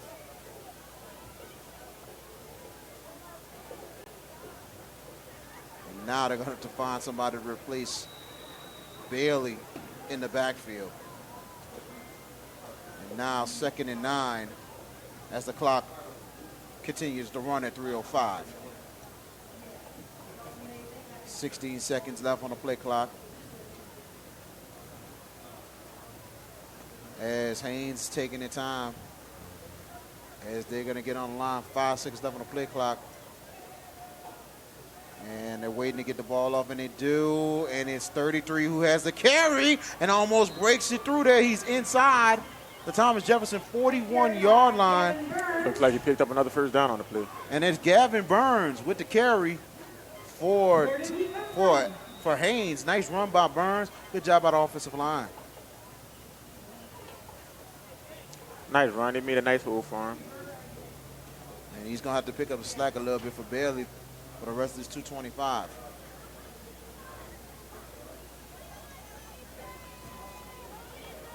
.218 and counting. 6 seconds left on the play clock. 1st and 10 for the Yellow Jackets. Single back formation. They give it to Burns again. Burns gets hit in the backfield. Got nothing on that one. Nothing on that play. And it's good job by the 73 with defensive line on tackle that. on the defensive line. And that's Jacoby Douglas with the tackle. Good tackle by Douglas, and 151 and counting in this ball game. With help from Curry Gray. And clock is continuing to run now with 140 left in the game. And with this win, Haynes will probably stay at 5 or maybe go up. It depends on the other action tomorrow night in the Division III power rankings. Two receiver sets in a single back. Here's Burns again. Burns going up the gut. Burns will be down inside the Thomas Jefferson 43. And it's 112 left and counting. Now it's 3rd down. Make it 7 yards to go. They got to get to the Thomas Jefferson 29. The key part is when they actually start the play clock, which they still haven't yet while the regular clock is still running. So, absolutely. I think we only have 2 plays left in this football Pretty game. much 2 plays left. You know, I wouldn't be surprised, Thomas. I wouldn't be surprised that Haynes might maybe take a delay of game right here or call a timeout. I think they're actually going to run a play. They're going to run a play. They're just going to run a play. Let's see. Burns in the backfield. Burns will get it. Burns trying to break tackles. He's going to go down inside. And that'll do it. Haynes make it the Thomas Jefferson 33-yard line. 20 seconds left. They don't have to even have to run a play here. Yeah, they don't have to run another that's play. it. That's it. That's the ball game. The Haynes Academy Yellow Jackets will go 7-0 on the season, and they are the 2016 Magnet Bowl champs. They keep it for the 2nd year in a row, and Thomas Jefferson will go to 3-4 on the season. And what a ball game we had seen tonight, D. Dexter. And I tell you, Haynes, huge second half, but it was just the big mistakes of Thomas Jefferson was the difference in the ball game. And I'm saying the 3 turnovers that were in the red zone in the first half, and times they just could not execute. That cost them this football game tonight. This game would have been definitely a lot closer than it was if they were able to take advantage of those times they were in the red zone and could have scored and could have gotten points. And they could have maybe had potentially 30 points on the board. This could have been a different ball game, right? If those turnovers would happen. You can take those 3 scores there. That puts you right there over 30 points. So it's a game that Thomas Jefferson, when they go back and look at the film, look at the tape, that they probably cost themselves more tonight. Yeah, and I tell you, Haynes, now they're probably going to maybe go up. It depends on the action tomorrow night. They're going to be at number 5. Now, Thomas Jefferson is going to fall a little bit. They had a chance at a home game, but now they're going to have to fight their way, not just to stay in the playoffs, but to try to get a home game. I know. I said, how many teams actually go into the Division 3? Is it 16 or they use everybody? Yeah, it's the whole 32, I think. Okay, it's the whole 32. All right, because they still have 10 chances to make up these games. They have 3 games left in the season. Just go out there and execute. Look at the things that they did wrong. Take that next week, fix those things. You can come out and win a game. No problem. Congratulations. Absolutely. And congratulations to Coach Paul Longo of Haynes. Great start, 7-0. This is just Coach Longo's 2nd year with the team, and he has done some great things with this team and everything else. The crowd going crazy over on Haynes sideline. And both of these schools, they will meet again next year, because next year Haynes will be in a different district. So next year they're going to still continue with the rivalry, and they'll probably meet most likely in the first game of the season. Because talking to Coach Kelly, he said regardless of them moving up with the big enrollment and everything in Haynes, they want to still continue with this rivalry. Right, you want to keep that alive. That's similar to where South Plaquemines and Belle Chase goes. It's like something, some years you may be in the same district, some years you may not be. Just to sit there and continue this rivalry going. And you need to continue this. And look at this, both squads, and usually you're supposed to have one alma mater, but both of them are playing alma mater together in unison. That's absolutely wonderful. But join us tomorrow, sportsnola.com. We have a big game out there, St. James Parish. We got St. James, Lutcher, and then Saturday we have John Curtis, St. Augustine at 2:30, and then at 7 o'clock we got Jesuit, Rummel. 3 big games on sportsnola.com and also on WHNO TV 20, and also college football Saturday, Louisiana Tech against UMass, 2:30 on WHNO TV. So for D. Dexter Turner, for the behind-the-scenes people right here at sportsnola.com, I'm VK Jones. This has been a presentation of sportsnola.com and First NBC. Good night, everybody.